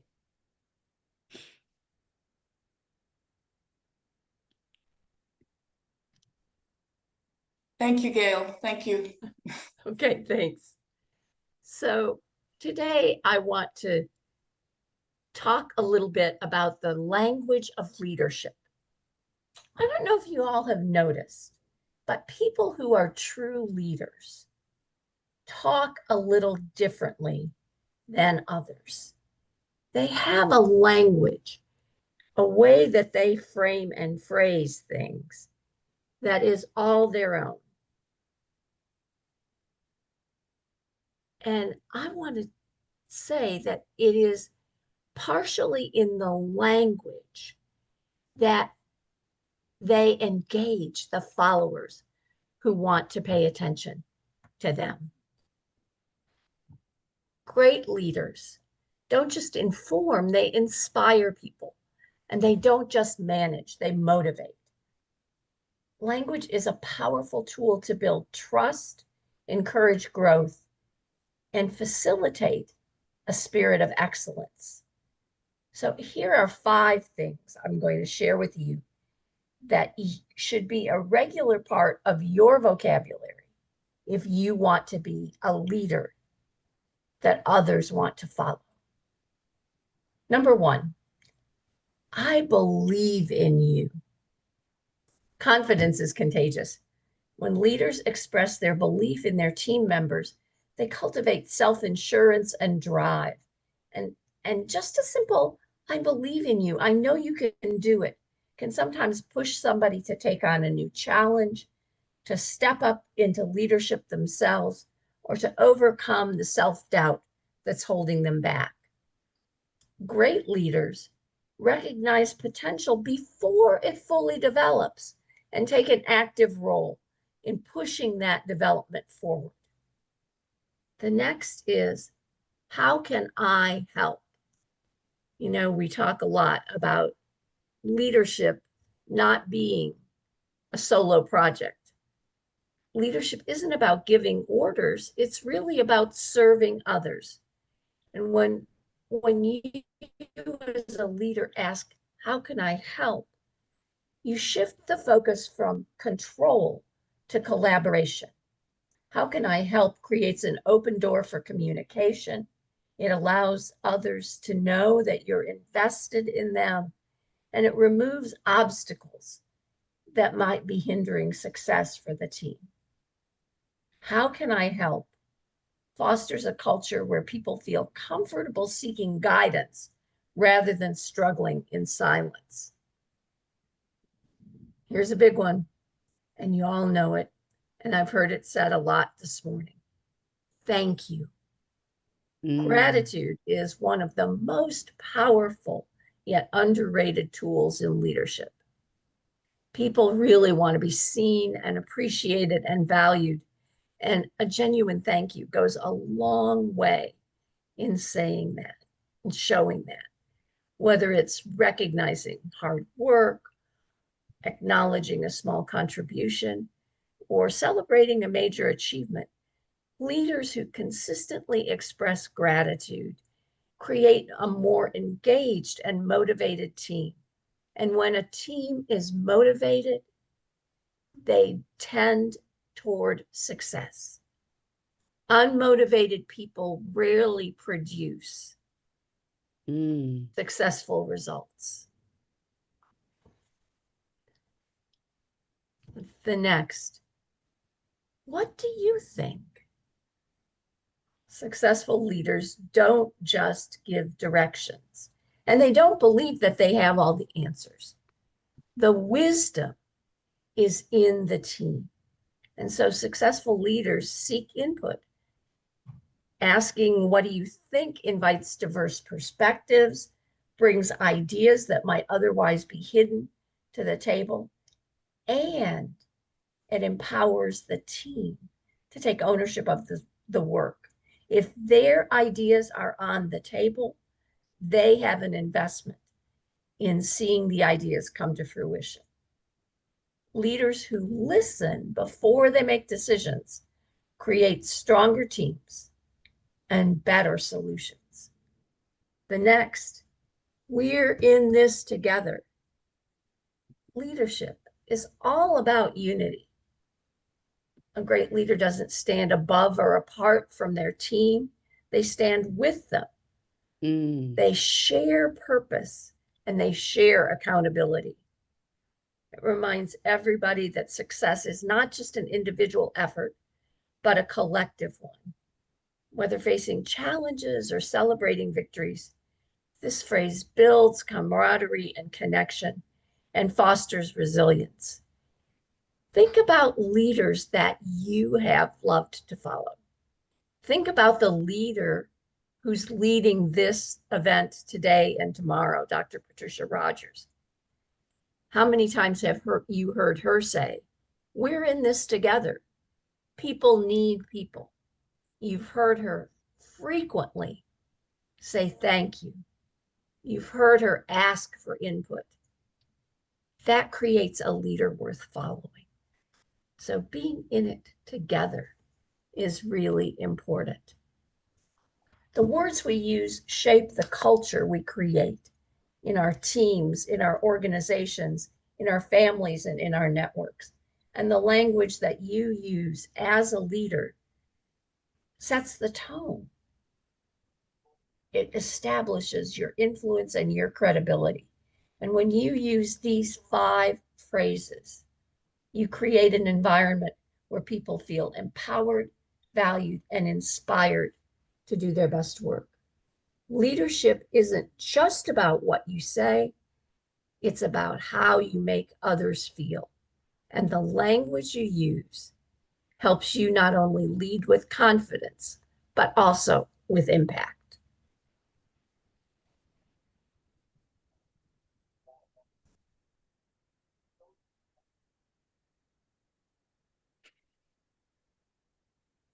I have 10 more seconds, but what do you think? Have I told you what you want to know about being a great leader? Absolutely. Beautiful. Thank you so much, Gail, for that. Thank you so much. Well, we're moving on. We're moving on. And our next speaker is Margaret Thorley, Dr. Margaret Thorley. And then we're supposed to be going into another breakout room with a fantastic question. And then we're going to finish everything up. So, Dr. Margaret Thorley, what you got for us, girlfriend? Thank you so much. I am very happy to be here. Thank you, Pastor Dorothy. What I'm going to speak to you about is about elevate your visibility through storytelling. Stories start very small sometimes, but they grew into something powerful. Why storytelling really matter?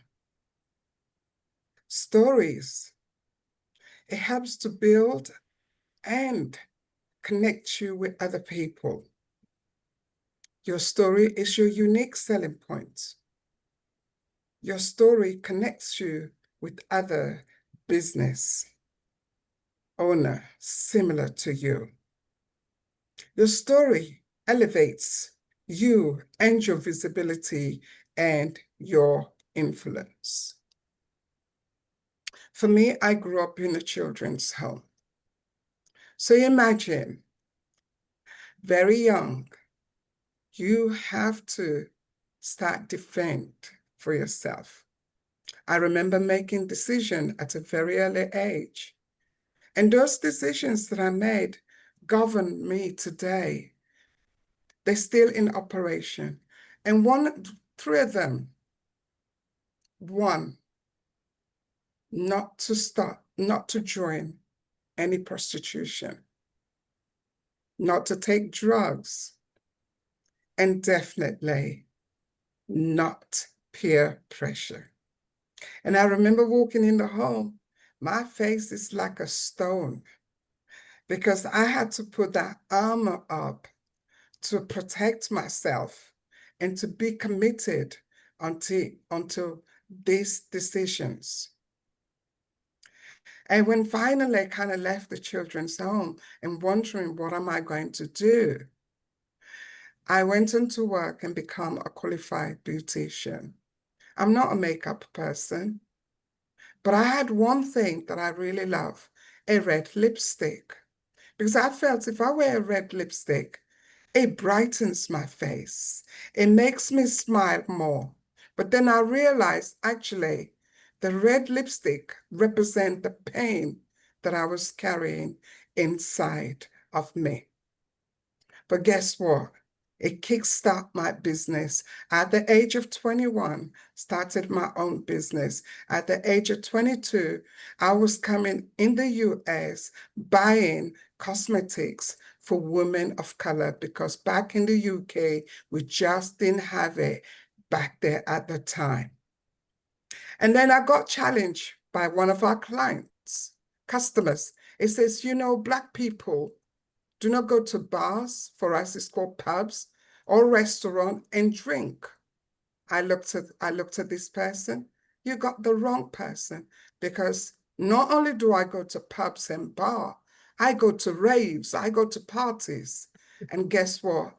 I went on to buy a pub, to own a pub, just to prove this person, yes, we do go to restaurants. But in 2022, I lost all my businesses. I'm a serial entrepreneur. I lost all my businesses and I had to start all over again. And that was difficult. Went back to college, passed my exams, becoming a business coach and a mentor, got a job, worked for 8 years as a business coach, working with single fathers, lone parents, and 50 plus. Then I found myself being made redundant after 8 years. I was very comfortable where I was. I felt good where I was. But then God had another plan for me. And then I find out. I heard the voice of God says, well, Start your own business. What? Business? I've got no money. The voice repeated, start your own business. I went on to set up a business, which is called Hope and Restoration, which is a non-profitable organization where we have trained 1,700 people. This is literally trained into business, into employment. But 2023, we refocus our business where we work with single fathers. And one of them, after telling my story from growing up in a home, he walked up to me and says, I've never met anybody who grew up in a children's home. I grew up in a children's home, and I've got stage 4 cancer, and I want to tell my story. And I smiled and said, you are in the right place. Let's start working on telling your story, your journey, how you overcoming cancer and setting up your own business. And I'm really happy to say this gentleman got booked at an all men's resort and start his journey. So for me, I'm incredibly passionate working with single fathers. I know a lot of people look to me, you're a woman. Oh, of course, I forgot I'm a woman. But men need support. They need engagement. They need our input.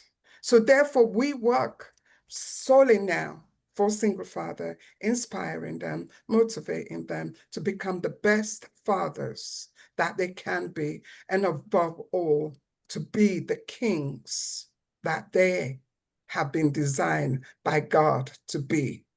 And so currently, we run a speaking where they've share their stories, share their thoughts, how they're feeling. So we've got a platform which is called the Father Talk Show, where I interview just men, so that way they can share their story and feel comfortable.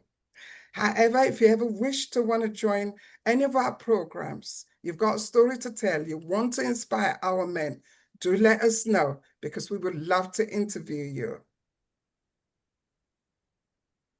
And I want to take this time to say, do join us, Kings and Queen, in a conversation, 21st century. So again, if you want to speak to us, please do join us. But I love you all, and I love single fathers. Let's inspire them and motivate them. Thank you so much for hearing. God bless. Thank you so much for that. I love that. And the reason why I love what you do is because I'm surrounded by men. I've got 3 sons. I've got 8 grandsons, and they're all grown, okay? And when they have issues or what have you, and they're calling me, uh, whether you know it or not, I'm looking at online at some of the events that you have, the little short speeches and what have you. And I'm actually learning from those so that I'm not just giving my input, but I'm giving the input of other women and what other men are actually out there saying. So thank you so much for all that you do. So we're going to go into a short breakout again for 15 minutes, and then we're going to finish up with our speakers. So this time, I'm going to give you a something. If you want to write it down, you can, so you can remember it.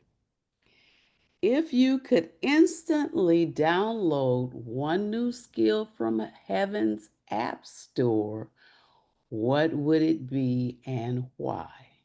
Once again, if you could instantly download one new skill from Heaven's App Store, what would it be and why? So I'm going to set you up to go into the rooms. I you may even be in the same room with the same people, but it doesn't matter because the question is totally, totally different, okay? So let's see here. Give me a second. Recreate. And the rooms are open. Please go into your room and select it. Margaret, I won't see it on my side, but do you see it? Yes, it's on. Okay. People are connecting now. All right. Thank you. Thank you. So yeah, it's on. So the rooms, yeah.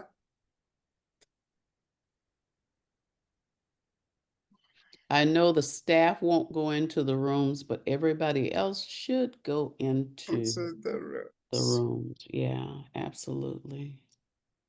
Now, if Ann and Jasmine, if you want to go in, I can just tell me, and y'all just see you later. Sandra.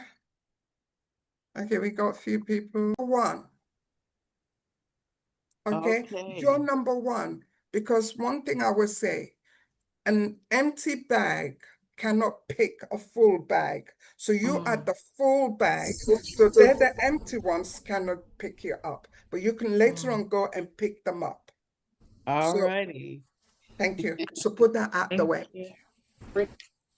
I want to welcome everyone back. And I'm going to call on 3 people. You have 1 minute and tell me only about the question. That's it. Okay. I'm going to choose Lady Joe.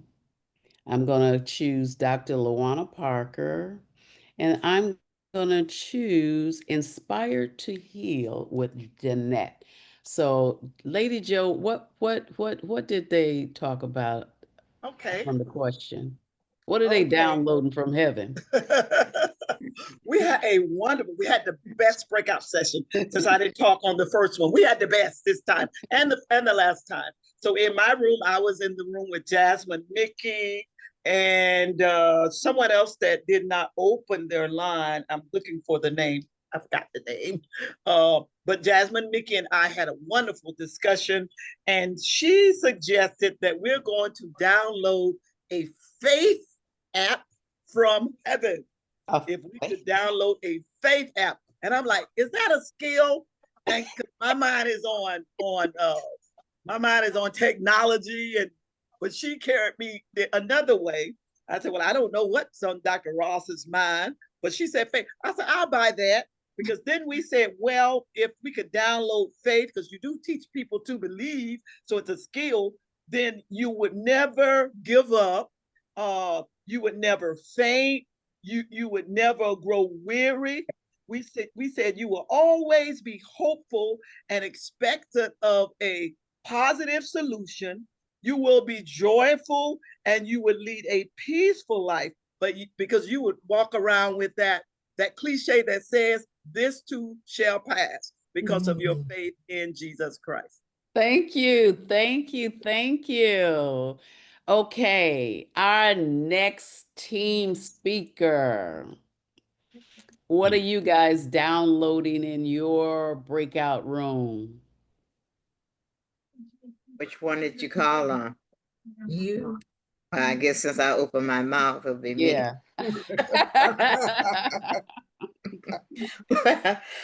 It was interesting.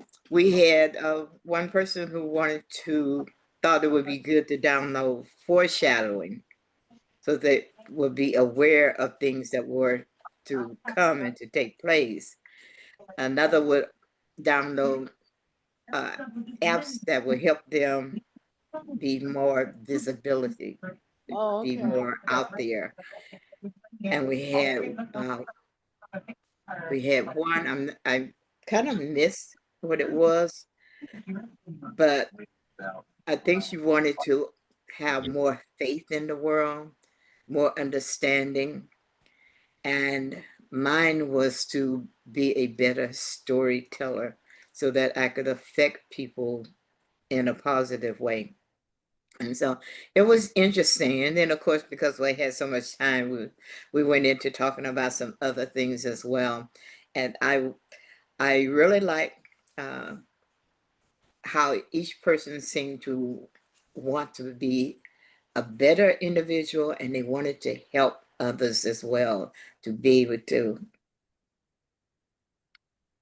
just be better people. People. Okay. That's good. That's good. I like that. I like that.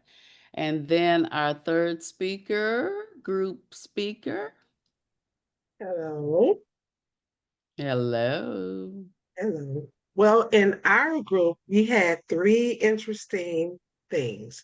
The first thing I suggested what the app would be is an app for understanding. And another app suggestion was acceptance. And another suggestion was in our group was how to be able to read someone's minds. The third app would have been understanding as well.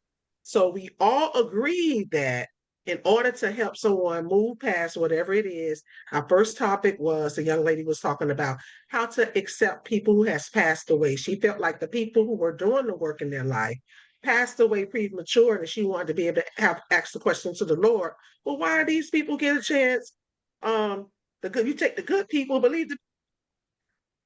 And so she was saying that if she could understand that, her life would be a lot better. She still wouldn't have to deal with a lot of things she's dealing with. And I said acceptance because a lot of times it's hard to accept anything, especially a death or loss.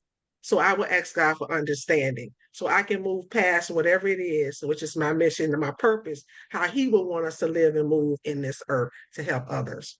And secondly, the lady talked about was how to read people's minds right then so she can get right to the solution and ask the Lord how to help those folks. So after that, we was able to engage. We welcomed one of our new members. We also was thankful to Dr. Rogers for giving us this platform. And the gentleman, he was telling us about his journey of coming here, and we all congratulated him. But at the end of the day, we all agreed that these four things was the most important things to help us help people in their lives. So Thank you so much for that. Thank you. Okay, so we're going to move on so we can finish up with all of our speakers. And I'm going to ask, is Shamisha, are you ready? Hey, Dr. Ross, thank you so much. And apologies for the earlier technical glitch. No, you're good. All right, so let me say I'm glad to be here. Sorry, start that again. Start that again, please. Yeah. I'm glad to be here. Fantastic. Smile, please. Wonderful. Okay, thank you. Thank you so much. Before I start, I want to say a very big thanks to Dr. Rose, to Dr. Pat, to everybody in here. It's a beautiful platform, a lot of energy, and I'm just enjoying the vibe. Thank you very much. And today I'm going to present in front of you about the power of self-talk. My topic is all about how our self-talk can help us being a friend in the positive way and not our enemy. Okay, so let me begin with this. Let's say, for example, if you spoke to your friends the way you sometimes speak to yourself, would you still be friends? Just give it a thought. Every day, thousands of thoughts keep running in our minds, right? Like some keeps cheering us, saying, you've got this girl, you've got this boy, whereas the other one just whispers saying, you are not enough. So there is a voice inside you, and that is the self-talk. And it is very powerful. Trust me, it is super powerful. This self-talk is not just the background noise, it's the soundtrack that shapes your beliefs, your confidence, and your destiny. So to understand more about self-talk, let me just tell you that self-talk is simply the conversation that we have with ourselves. It's our internal dialogue, right? And when we speak to ourselves, it's usually said that we speak at least 1,000 words per minute. And just imagine if it is 1,000 words per minute, it means that there are 1,000 tiny sentences that you're forming, and that shapes us, how we feel, how we decide, right? And how we act. So the self-talk can be our best friend as well as our worst enemy. Because self-talk, if it's positive, it's going to build resilience in you. For example, if you say, I can handle this, I have done difficult things before. And again, the same way if you say a negative self-talk, okay, that's going to drain you. It keeps murmuring, saying, you're going to fail again. And what's the twist here? You see that both voices are you, but one version. The positive self-talk helps you move forward. The other one drains you. So when you say that self-talk becomes an enemy, let's just explore that area, okay? Let's be honest. We all have an inner critic, and our voice keeps comparing, judging, and magnifying every mistake that we do. We are like, you're too late, you're not enough, you're not smart enough, or others are doing better. That inner critic in us. But to an extent, that actually helps us protect us from embarrassment, from failure, from risk. It guards us. And that's good. But if that inner critic protection turns into paralysis, that becomes a poison. And we shouldn't get there. So you should think like self-talk as a mirror. Self-talk is like more like a mirror. You keep standing in front of a mirror, and if that's a distorted one, you'll start believing that's who you are. And we don't want that. So self-talk should be something like, let's say go for a positive side of it. I can do this. This is tough, but I'll find a way. I messed up again. It's okay. I learned something important from that. I'm not good enough. I'm growing. And it's okay. And the growth takes time. So when you talk to yourself like a friend, like you have to deal with yourself softer, you build emotional safety inside your own mind. You need to stop having that constant validation, because your inner voice becomes your strongest ally. Trust me. You need to stop having that constant validation, and that can be only built by positive self-talk. Like neuroscience gives 3 simple ways to do that. You have to catch that critic, basically the self-awareness. That's step 1. Self-awareness of yourself. And then you challenge the lie. If you have a question, ask it. Just keep asking yourself, is this thought true? Or is it just loud? You have the answer, change the script. Make it more empowering. Replace your negative words with positive. Trust me, the affirmations work. Even if you don't fully believe it, start doing it. You will see the difference. Because remember, repetition rewires. Every kind word, every positive word to yourself is like a gym rep for your mind. And that's really wonderful. So today I invite all of you to ask yourself, is self-talk a friend cheering you on, or is it an enemy holding you back? Because the words you whisper to yourself in silence becomes a story you live out loud. And here's the beautiful part there. Yeah, let me tell you this as well. You have the power to rewrite that story anytime you choose. There is no nice, sweet time there. Anytime you just rewire it, you rewrite it. So the next time your inner critic says you can't, take a breath and reply, watch me. So with that, once again, thank you, everyone. I'm Sumisha, and I'm an executive coach by day, as well as I do my cybersec professional. So if anybody wants to reach out to me, my brand is Isha. I'll put my details right in the chat, and you can reach out to me. Thank you, everyone. Have a wonderful day ahead. Thank you. Shamisha, where are you coming in from? I'm from the East Coast, New Jersey. Okay, alrighty. I didn't hear that. That's why I'm asking.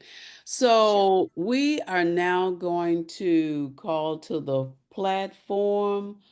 Is Raul here? Yes.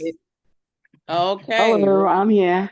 Can you hear me? You are up, love. You are up.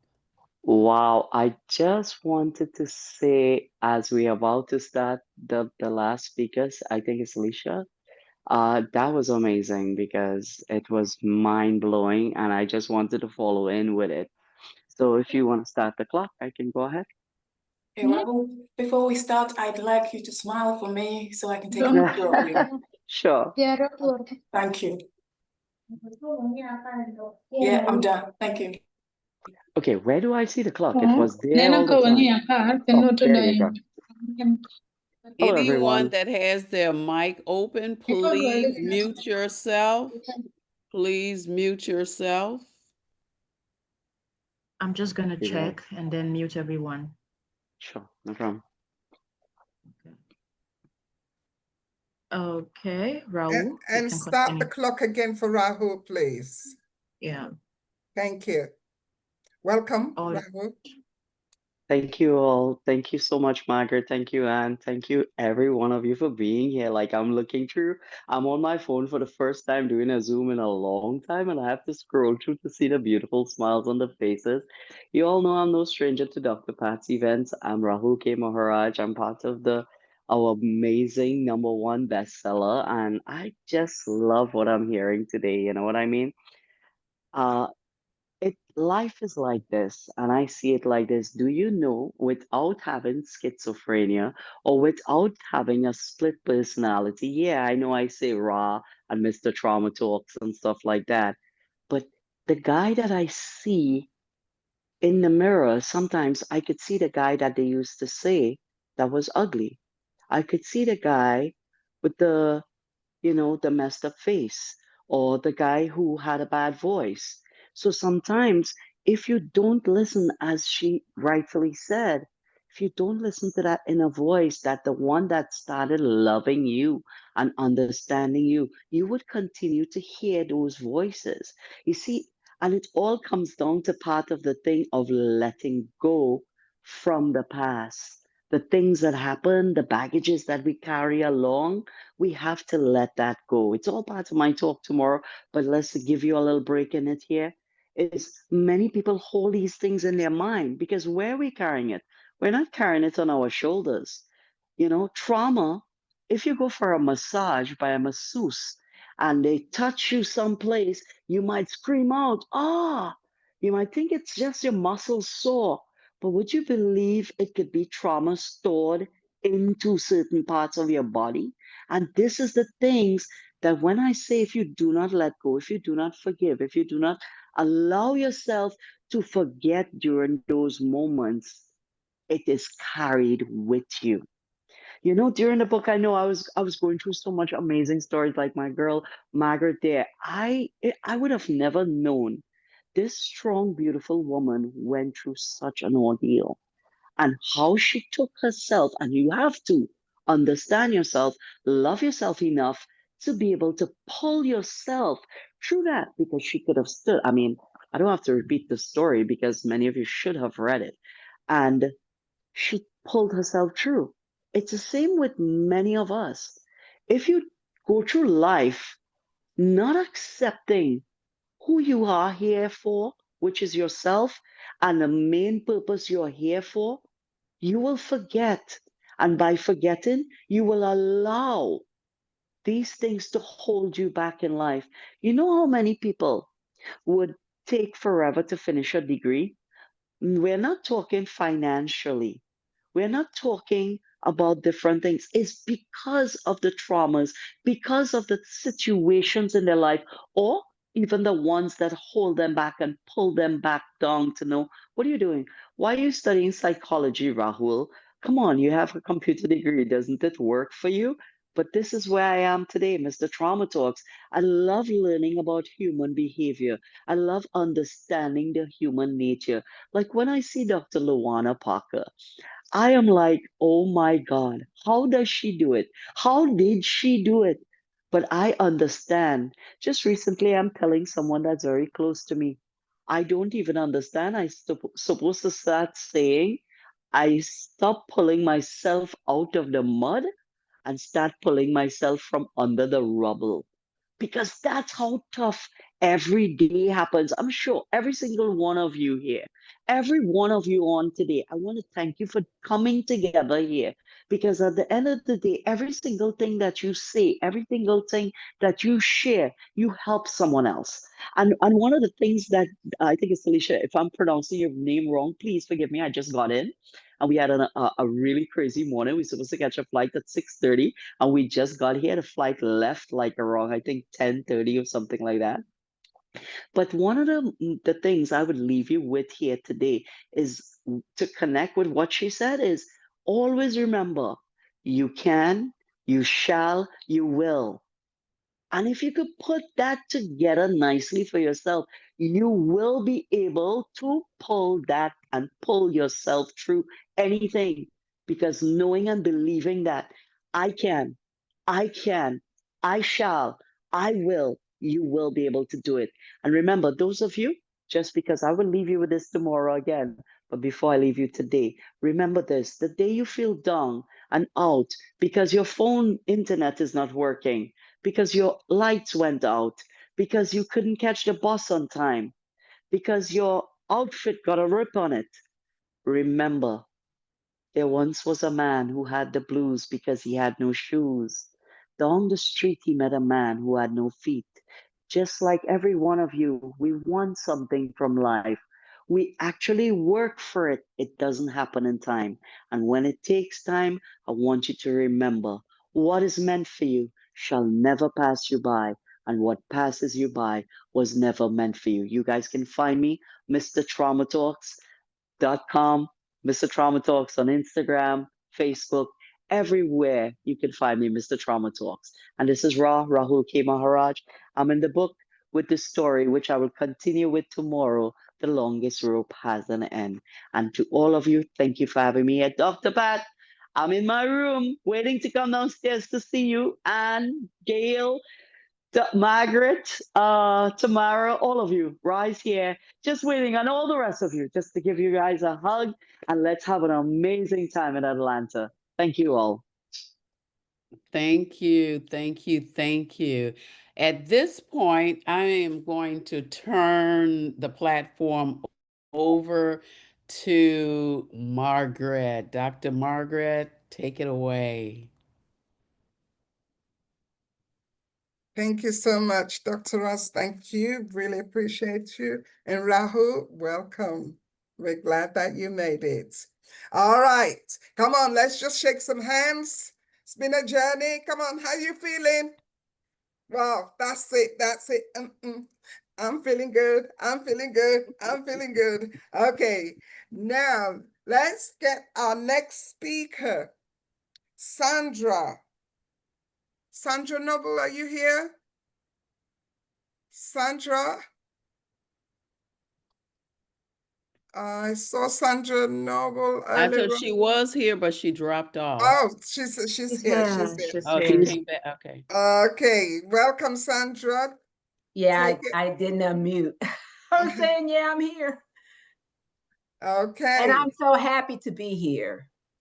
Thank you. Take it away, Sandra.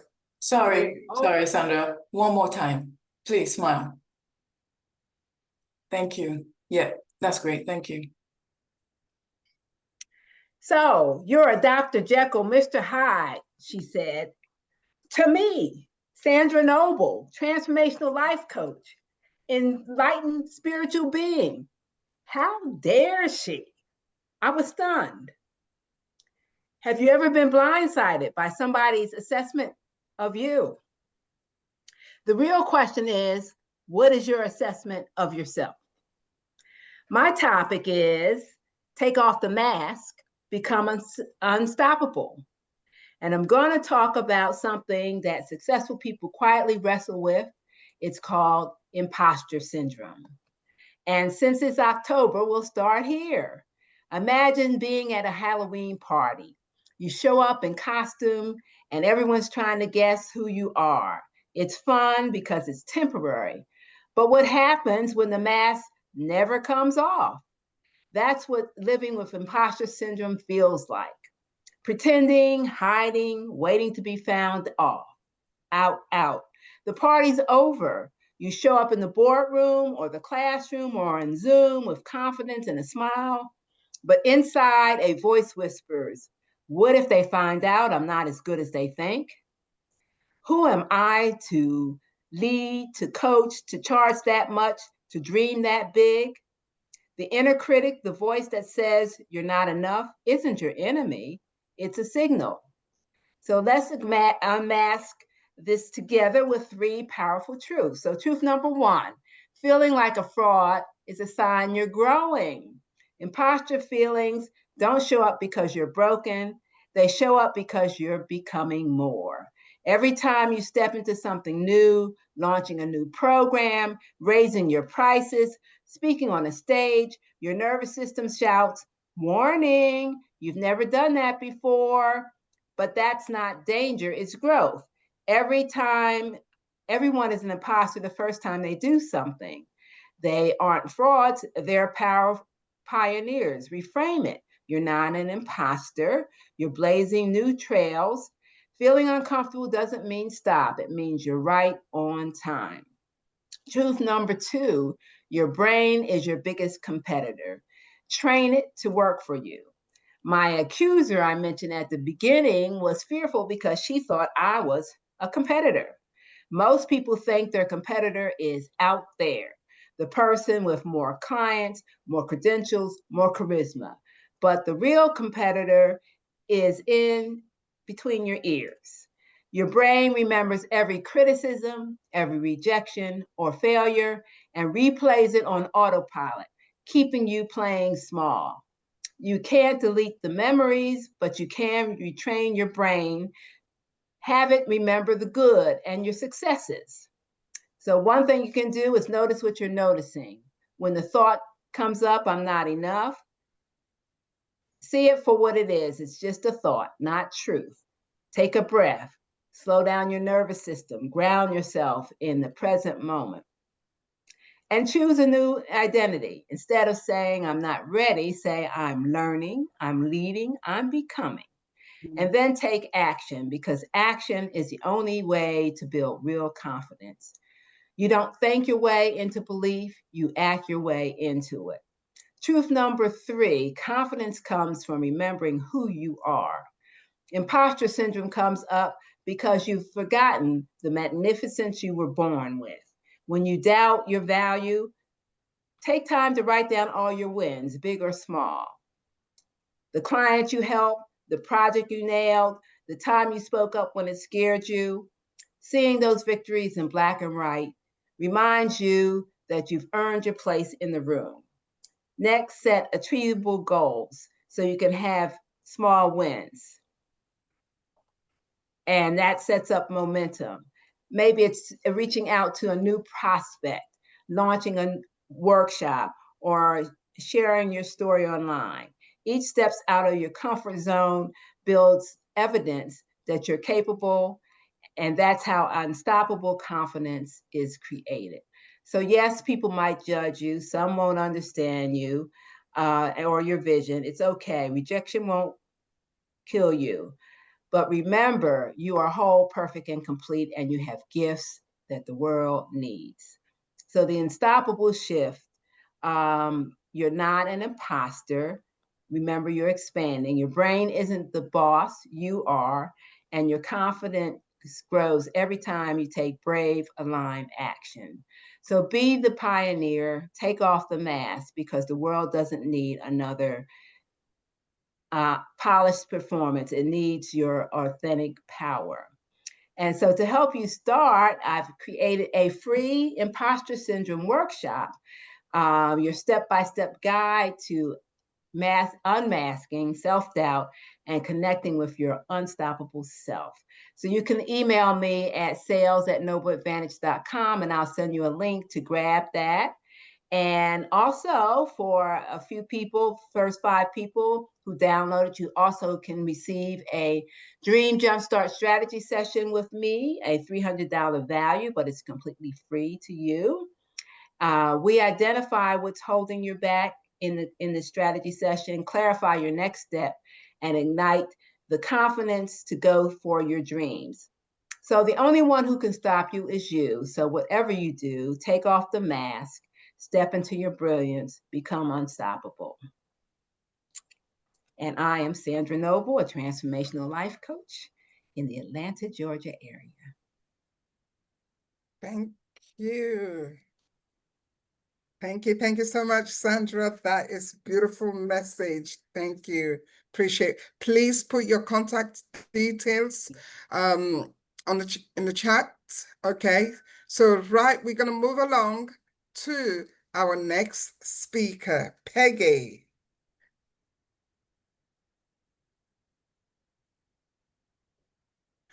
Oh, hi, Margaret. Hi, Margaret. Thank you so much. It's good to be here.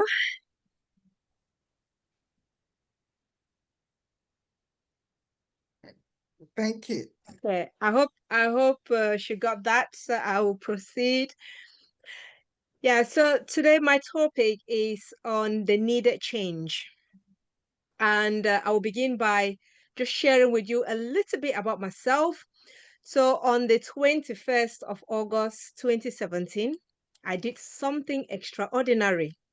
And for anybody who dreads change, they will regard my action as the most imprudent thing any woman could ever do. But as far as I'm concerned, that was the best move and the best decision that I ever made. You may be asking, what did I do? So on that fateful day, I mustered the courage to walk out of my marriage of 14 years, which unfortunately had turned emotionally abusive. And like I always ask, was my partner a bad person? Was I a bad person? And I don't think so. But unfortunately, sometimes in life, when we make certain decisions or choices, we suffer the consequences. And one of the things that made me to remain in that environment was because I couldn't dare make a change. I was so scared. And just like many of us, we don't like change. In fact, we can resist change at all costs, whether changing our jobs, changing our career, changing relationship, changing our daily habits, or even mindset. We don't like it at all. And everybody has got their unique reasons why they don't like change. So today we are talking about entrepreneurs living the dream. And I don't know about you, I've been so inspired today by the previous speakers who've heard so many nuggets, right? Empowering messages. But one thing I just want to ask everyone here today is, what is your dream? And how far are you willing to change to be able to achieve that dream? So you see, when my marriage broke down and I walked out of that environment, I thought that was the end of my life, because those whom I trusted, those whom I relied on, they made me to believe that I was a failure. I lost my confidence as a good mother. I lost my confidence as a good wife. I even lost my confidence as an aspiring entrepreneur. From a very young age, I've always dreamed of owning a business. In fact, owning businesses that, transform society or transform our community from heart. But my limiting mindset and my imposter syndrome, talking about that fear of success and the fear of, or that fear, that thought, that voice of not being enough, it kept me in my comfort zone for too long. But at that point, I was a single mom with 3 children to feed. I couldn't work. Everything was just going on in my head. I was going through depression. My children were depressed as well. I got up one day and I said to myself, you know what? I need to do something. I need to change, if not for my sake, but for the sake of my children. I wanted to rewrite my story, and I also wanted to live my dream. I said to myself that day, I said, Peggy, this is enough. You've had enough. I've had enough of letting people treat me like trash. I've had enough of giving away my voice. I've had enough of settling in my comfort zone. Enough of not believing in myself and my abilities. Enough of letting people's opinion to rule me. Enough of not even finding and living my purpose. And enough of not living my dream. So my zeal to change actually pushed me into embracing my growth and my empowerment process. I had to learn what I did not know. I had to teach myself what my parents did not even teach me. And in the process of that, I found my purpose. And guess what? That purpose today has become my anchor. And that purpose is just to help survivors of domestic abuse, to help them to heal, to rebuild their life, and to become confident and resilient parents. And I do that in 2 ways. Through Arise and Thrive Academy, I help survivors of abuse to find their voice. I help them to build their self-esteem and their confidence. And when they are ready to work, the second part that I do, I recruit them through Passionate Cleaners. Passionate Cleaners was set up for these women because I heard a lot of them told me that, Peggy, I want to work, but I don't know how to. I want to go to work, but I've got kids. I don't have childcare. And so I set up this business so that we can rotate around these women. We can find them job to work around their children. And by so doing, we give them financial freedom. we put food on their table, we give them a sense of purpose, and we prevent them from sexually being abused by the abuser. So in that way, I would say my purpose gives me the joy that money cannot buy, actually. And I will confidently say that I am living my dream. Now, if I did not accept change, take responsibility for my life, and focus on building myself, I wouldn't have been where I am today. And so just like looking at you entrepreneurs, I just want to say, no matter the challenges that we're going through right now in our life, we have the choice. You have the choice to either sweep it under the carpet or bring it up to the surface, look at it in the eyes and say, enough is enough. Right? Because in life, we just need to learn to accept change and adapt to change. That is the way we can move forward.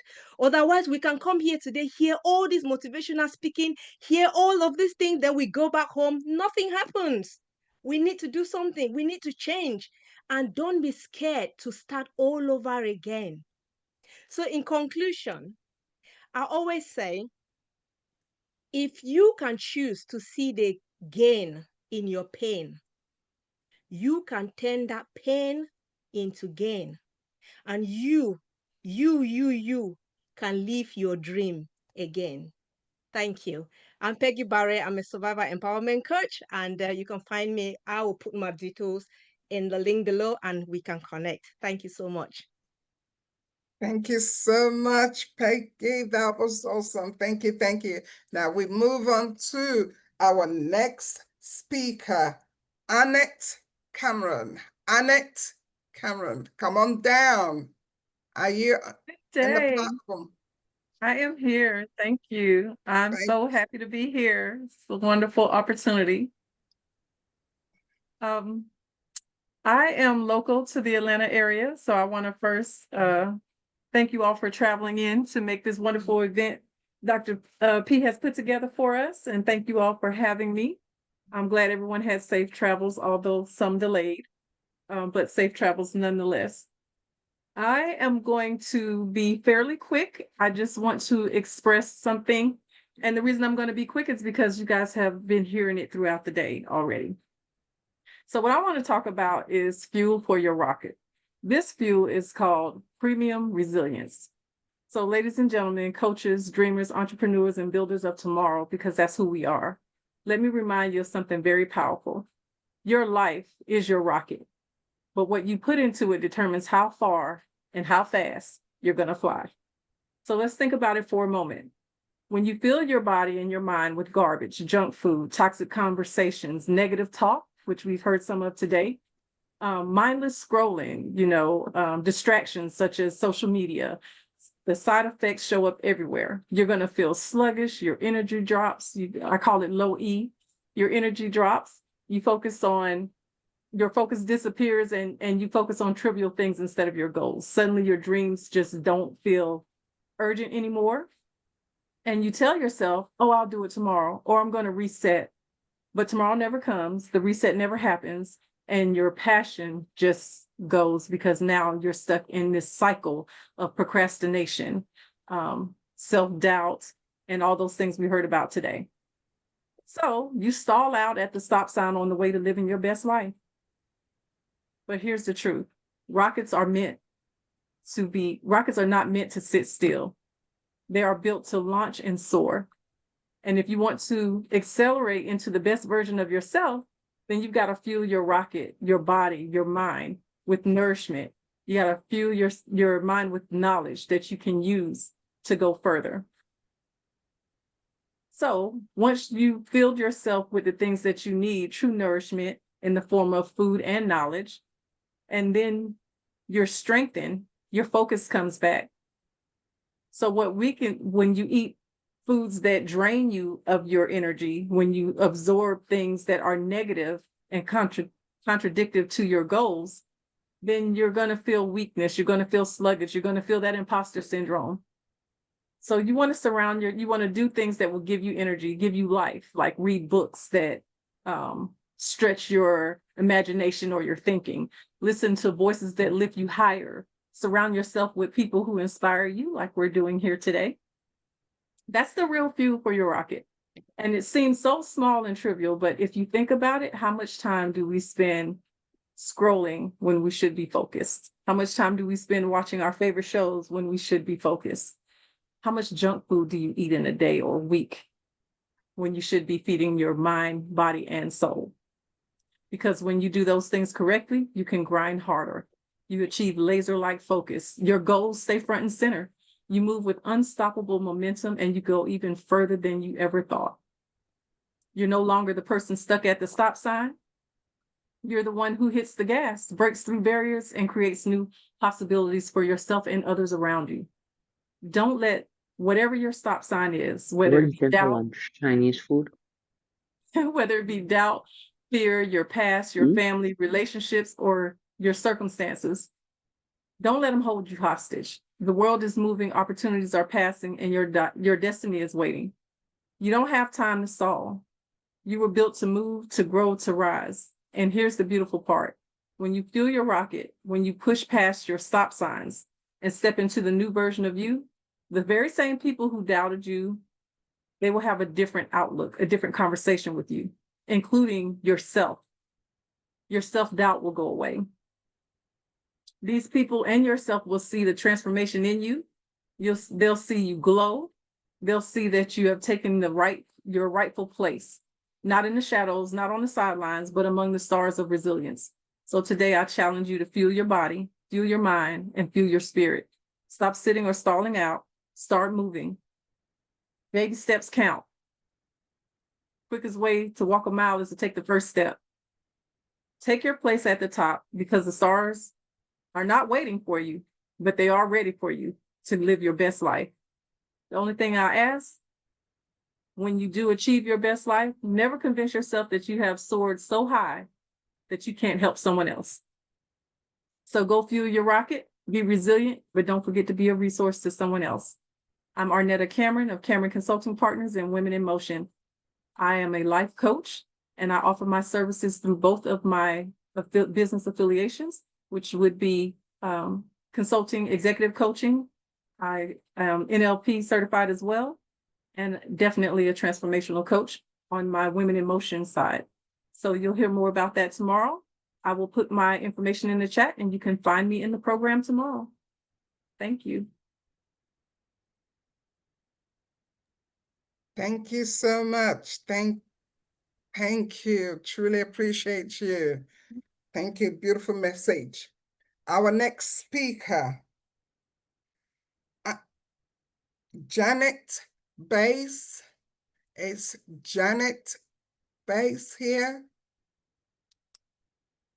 Yes, Jeanette Bass Buckley.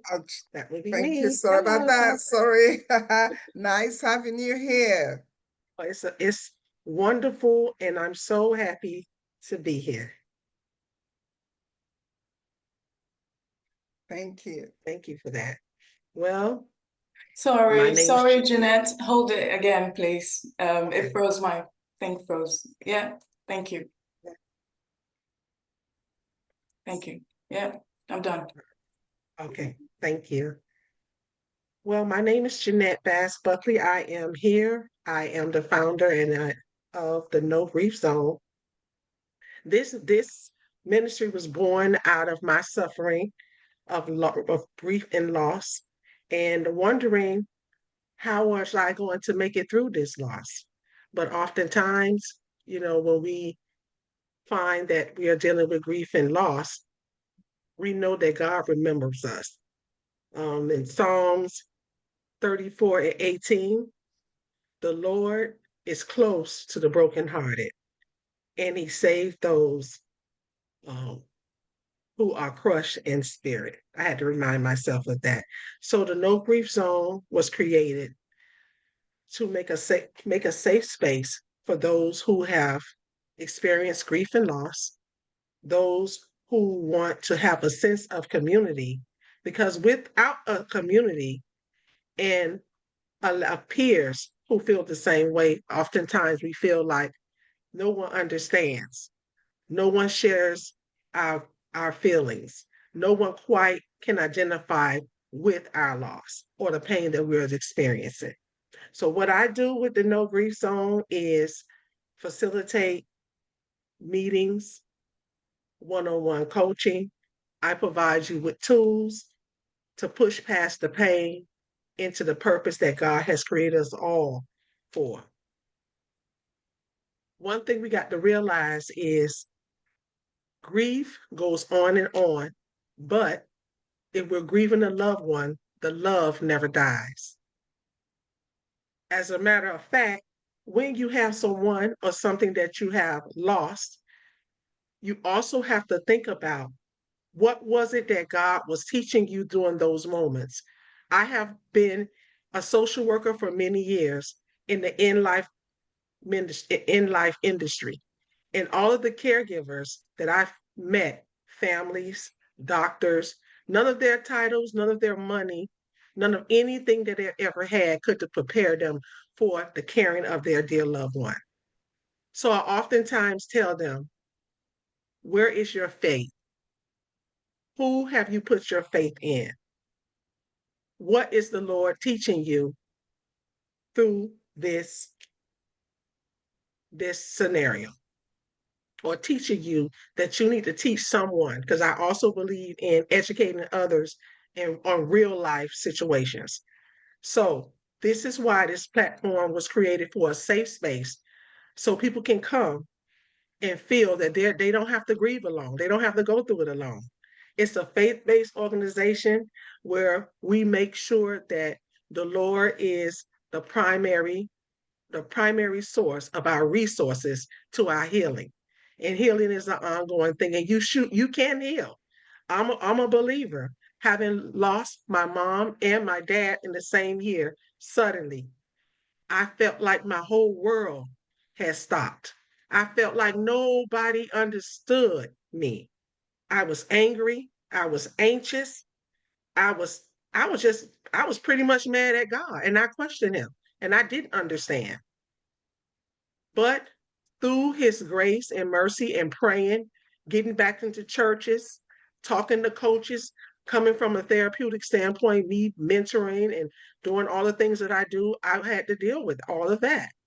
But I'm here to tell you today that through faith, community, journaling resources, tools, and everyday positive mindset and affirmation, you can win. Because it's the purpose of God for all of us to win and continue the purpose. Like all of the people on this panel, I heard time after time again, over and over again, it's a mindset, your mindset, what you entertain, and we have to always think about the heart. We're all here of service to someone and something. We have to be connected to our source, in which case is God in my case. I pray it's all of you, our source. We have to build communities, positive communities and platforms, so we'll be able to share our gifts, our talents, not because our gifts and our talents were not just created for us, but for the world. So the No Grief Zone is here to help you if you need one-on-one virtual coaching, you need a little more personal touch. I provide personal journeys. I am too also a children's book author.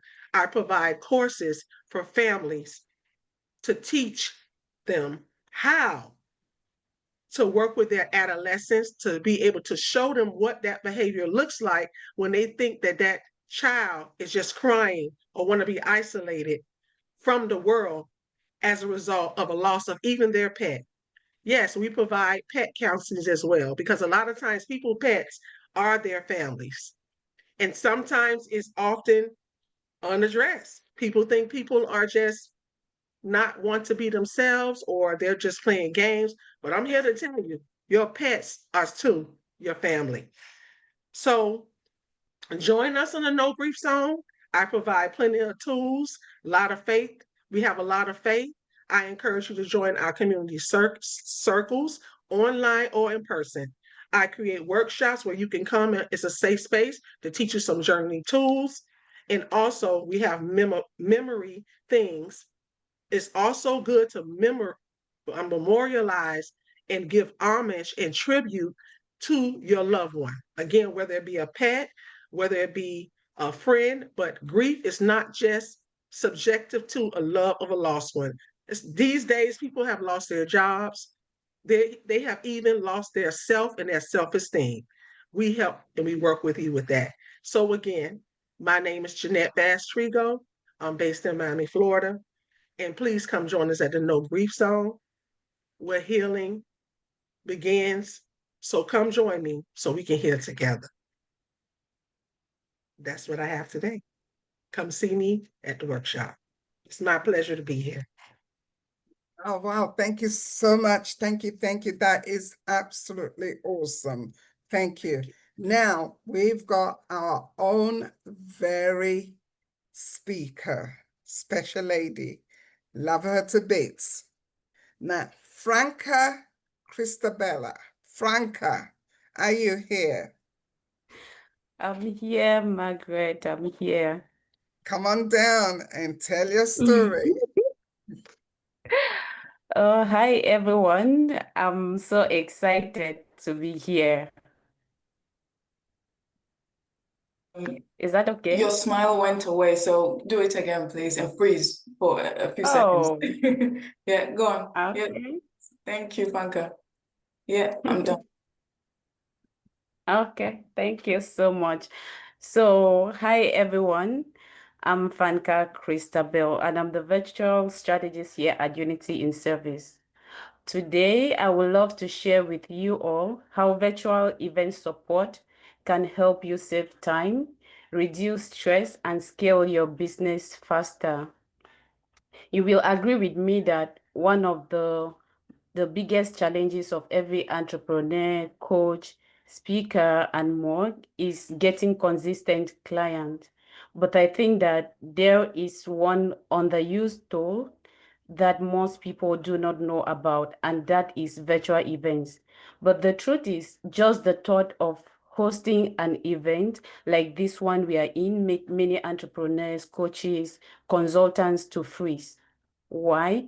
Because in their minds, they are already thinking, what platform will I use? How do I get people in the room? What if something goes wrong? And the list is long. They have a list of what ifs, what ifs, what ifs, and so they give up. However, that is exactly why we are having this conversation today, because it doesn't have to feel overwhelming. You don't have to feel that way. Events are not just for big organizations. That's one misconception that I see most people that are, especially solopreneurs, make. It's not for big organizations alone. Whether you're a coach, you're an educator, you are a consultant, or you are just a small business owner, there is always a type of event that can suit your business or that can fit your business. So you can start with something as simple as a webinar to teach one powerful strategy, a workshop to transform your audience, or even a masterclass to connect and convert ideal clients.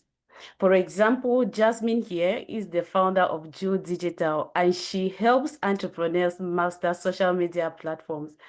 I tell you, if Jazz decides to host a masterclass that teaches entrepreneurs how to create 30 days worth of content in an hour, I bet you the room will be filled, because she has the knowledge. She has something that people are craving for, and so do you as a small business owner or that entrepreneur out there. This is because events build trust and visibility faster than any advertisement could do it. So when you have figured out what type of event, whether it's a webinar, a conference, a masterclass, a workshop, whatever it is, when you figure out what type of event you would like to host in order to scale your business, that is where virtual event support like myself now come in. Because let's face it, for example, behind every small event that you attend, just like this one we are in right now, there is someone that is handling speakers, there is someone handling breakout sessions, there is someone making sure that the chats are answered and that everything runs smoothly.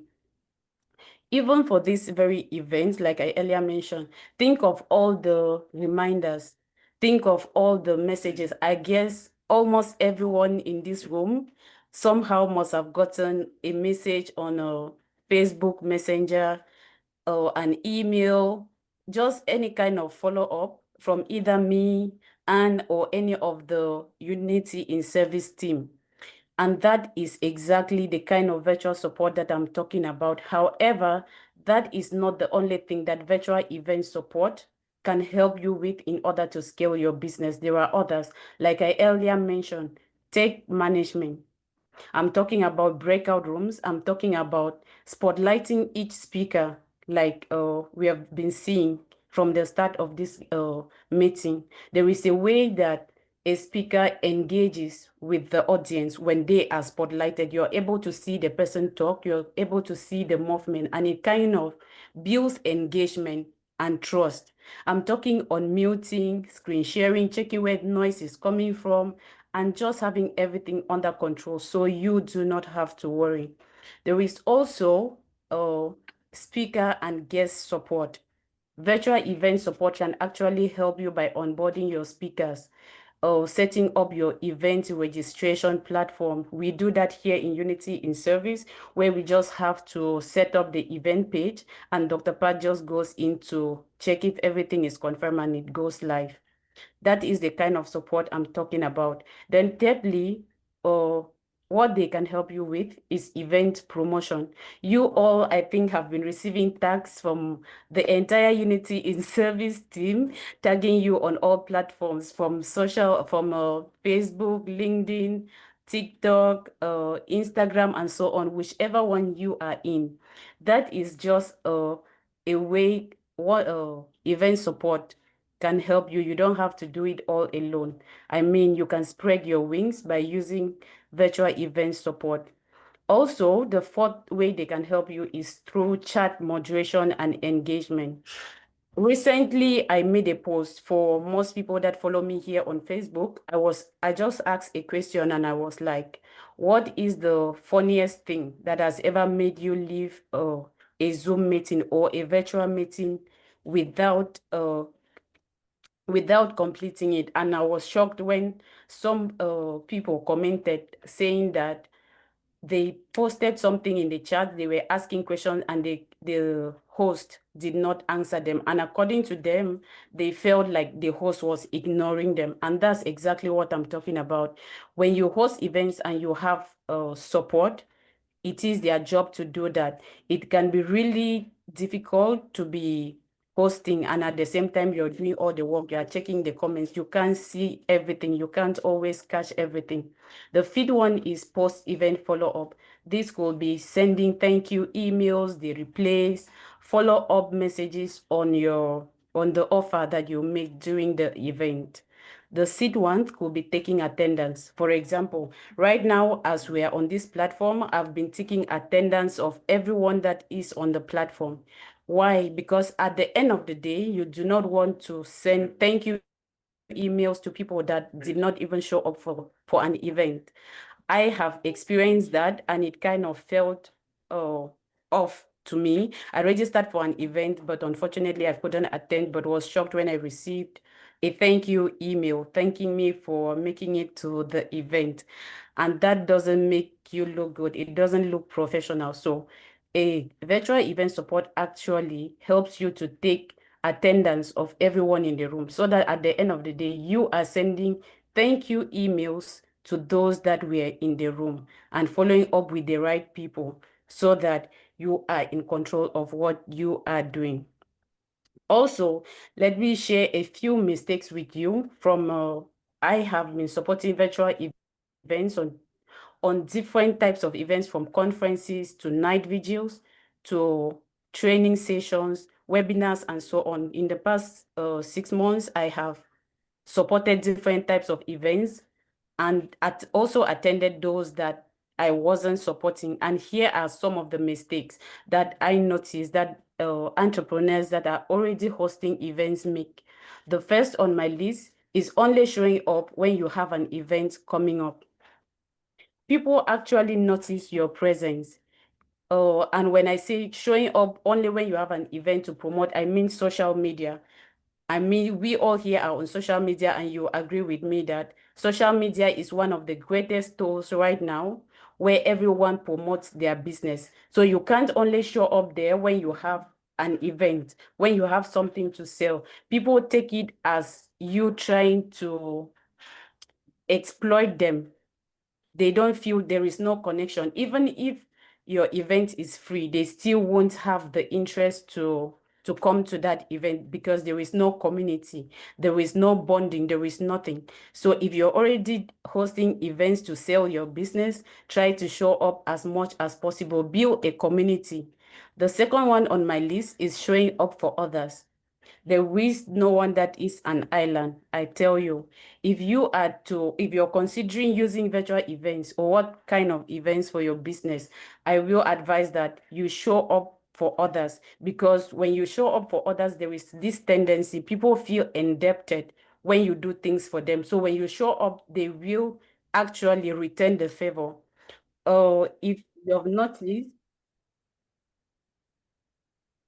oh, sorry about that. If you have not, I will just round up. If you have noticed, Dr. Pat actually sends me or Anne whenever she can't make it to anybody's event. That is her building strategy. That's her building connections so that those people will always come to our own events when we have anything to promote. There is more, however, my time is up. So if you need support, with your event, you can always reach out to Dr. Pad. We here at Unity in Service are ready to hold your hand so that you get the most out of your virtual event and to scale your business. It will be a great joy to serve you all. And thank you so much for coming out today to be with us, to have this wonderful moment. Thank you. Thank you. Well done. Thank you so much. Thank you. Thank you. Amazing speakers. Been brilliant, fantastic. How are we feeling? Come on, let's have a bit of energy in the room.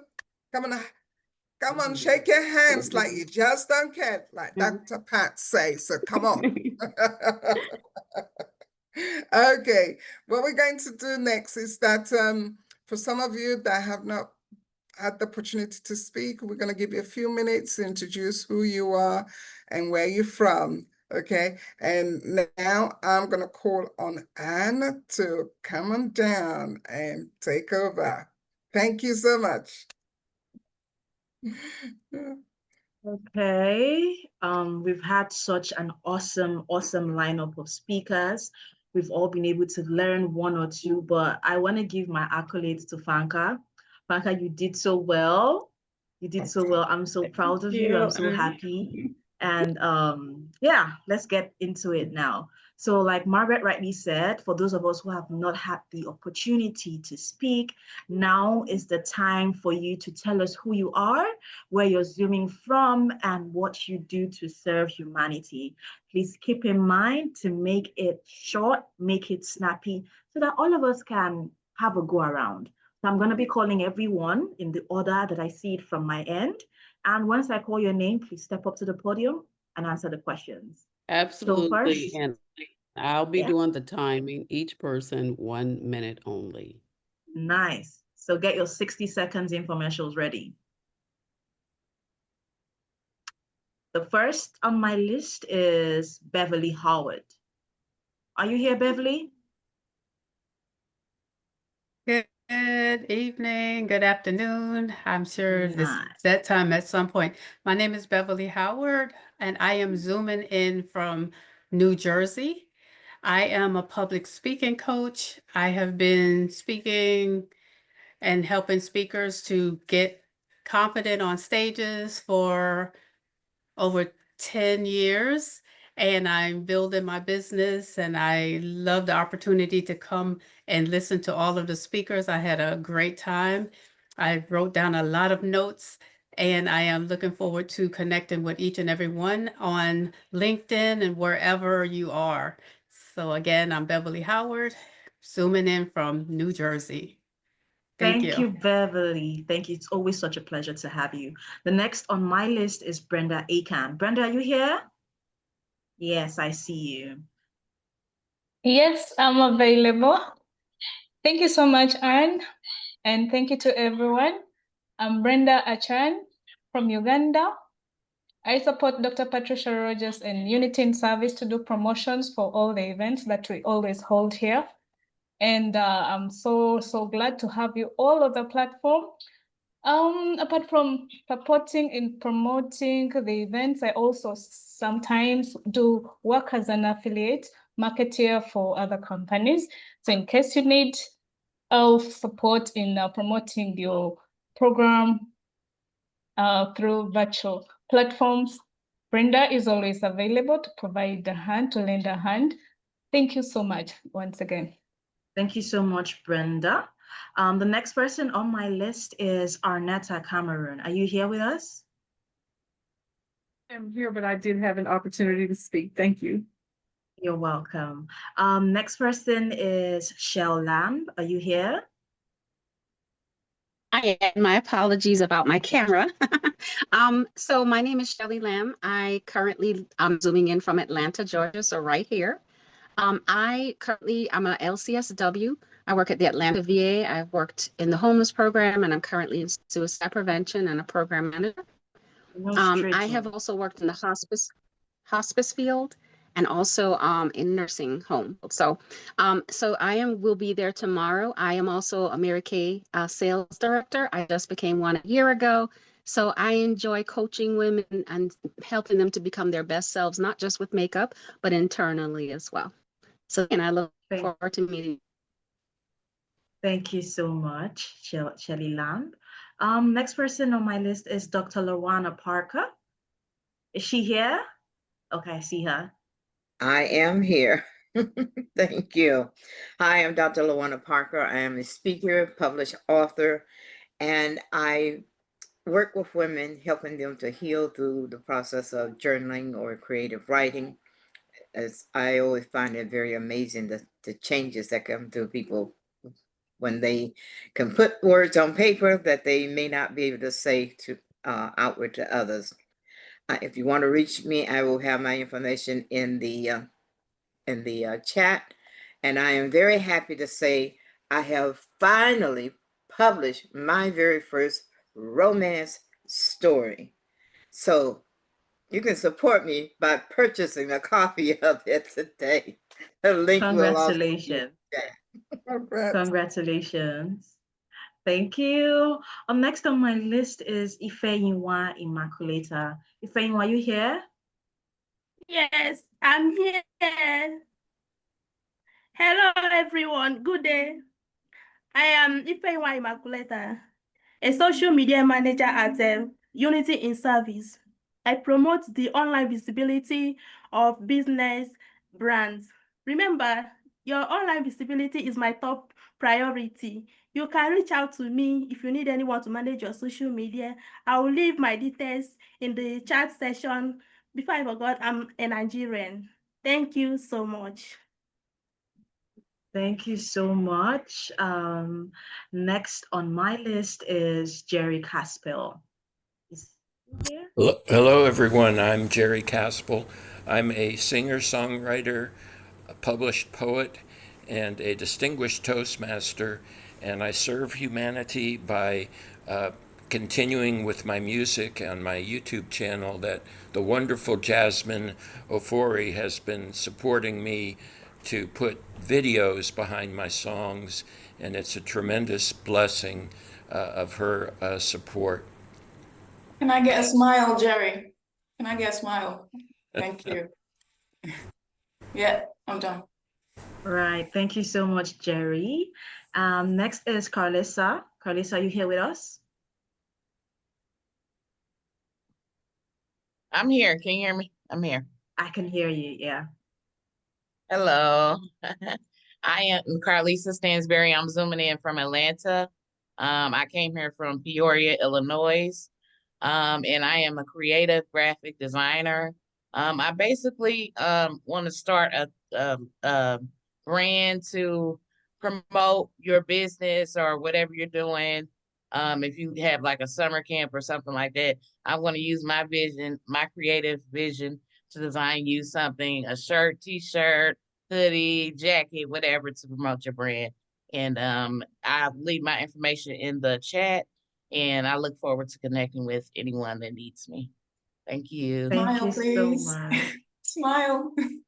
Thank you. And just so you know, Carlissa was the designer behind the pretty shirts that Margaret had on, Dorothy had on. If you followed them through the tour in Atlanta, because I know I did.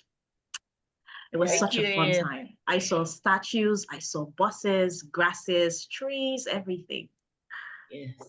Next on my list is Lorelei Molinari. Hello, everybody. I'm Lorelei. I'm zooming in from Pennsylvania. And most of you know me as the founder of a mental health organization. We're going strong and growing. And you're hearing a lot about AI. That is our fundraising arm. And I am so glad to see a lot of you here today. I'm really proud of all of you, but especially Anne and Baka. They started with me, and I'm so proud of Dr. Pat and this whole organization. Thank you. Thank you so much, Lorelei. Thank you. Next on my list is Sanya. Sanya, are you here? Yes, I see you. Sanya Rogers. Oh, yes, I'm here. Okay. All right. Thank you so much, Sister Annie. Thank you so much, team, for being here. Indeed, I'm so excited to be here again with you, team. I'm Sanya Rogers from Uganda, Africa.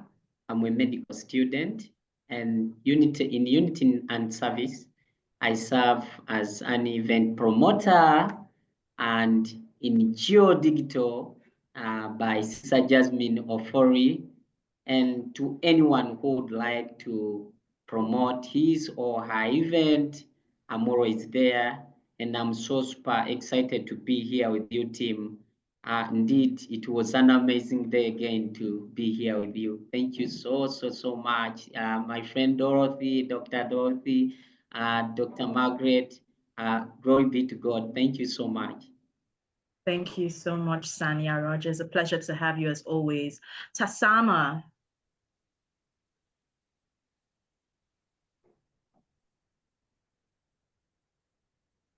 Okay, it's your turn to shine. Hello, everyone.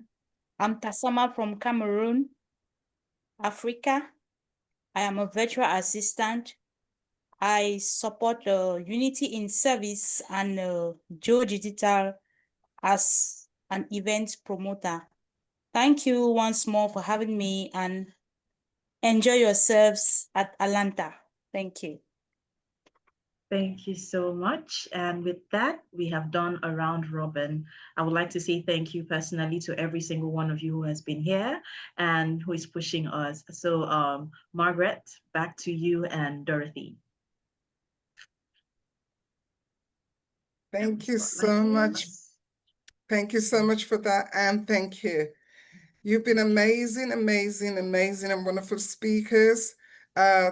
Pastor Dorothy, do you want to come down and say a closing remark? That'd be fantastic. And Anne and Jasmine, please, let's kind of celebrate and catch some amazing and wonderful pictures. Okay? Pastor Dorothy. Are you Thank guys you. coming downstairs soon? Those that are here, just saying before Pastor Dorothy said that. We coming downstairs to meet each other in the lobby now? All of us that are in the hotel, yeah, we will be Awesome. down when this is over with. See you guys. Just so you know, there have been messages on WhatsApp that You have just a few minutes before we shut everything down. And then I'm going to turn it back over to Dr. Margaret Thorey for closing remarks, and we're going to close the Zoom up. Thank you so much for that, Pastor Dorothy.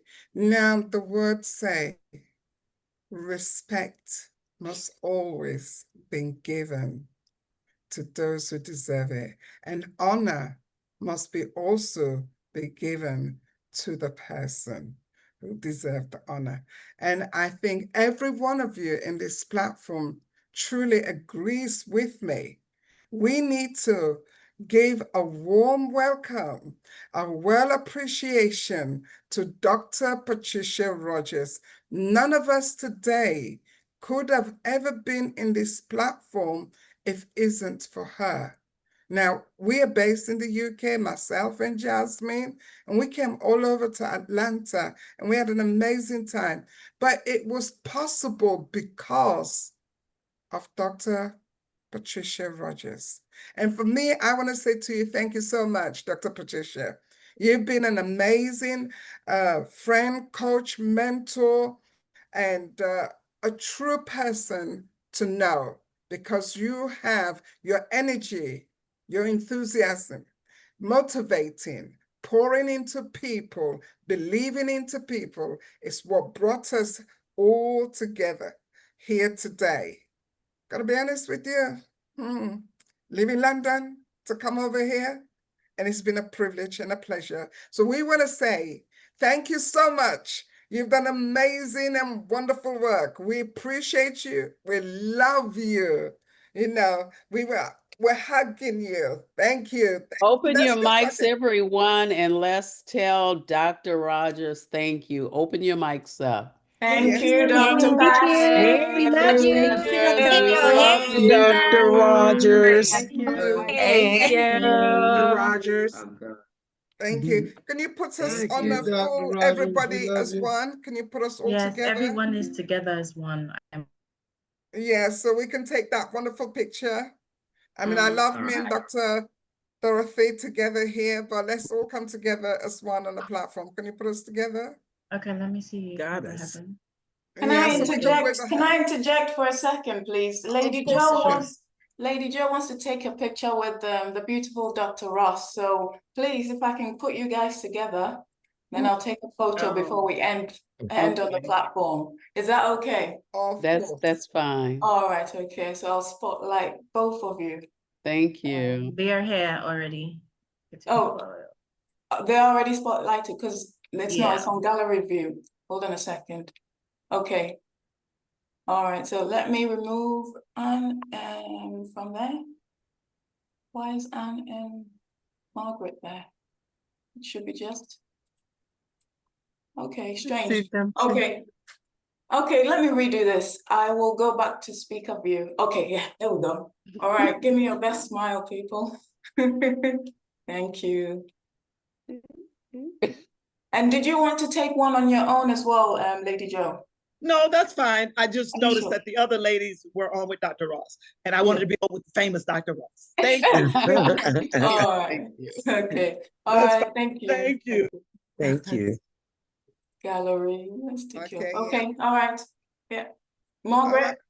Put us back into gallery all together, and then we can do a big, massive wave, take a picture, and we're all kind of brilliant. Thank you so much. Now Yeah. let's give a massive wave and say thank you. Thank you, Dr. Rogers. Thank you. Thanks, everybody. Thank you. Thank you, Dr. Rogers. Thank you, Dr. Rogers. Blessings to everybody. Yeah. Blessings. Is well. We're actually going to go downstairs for those that are still here in the hotel. Do not go get any food, okay?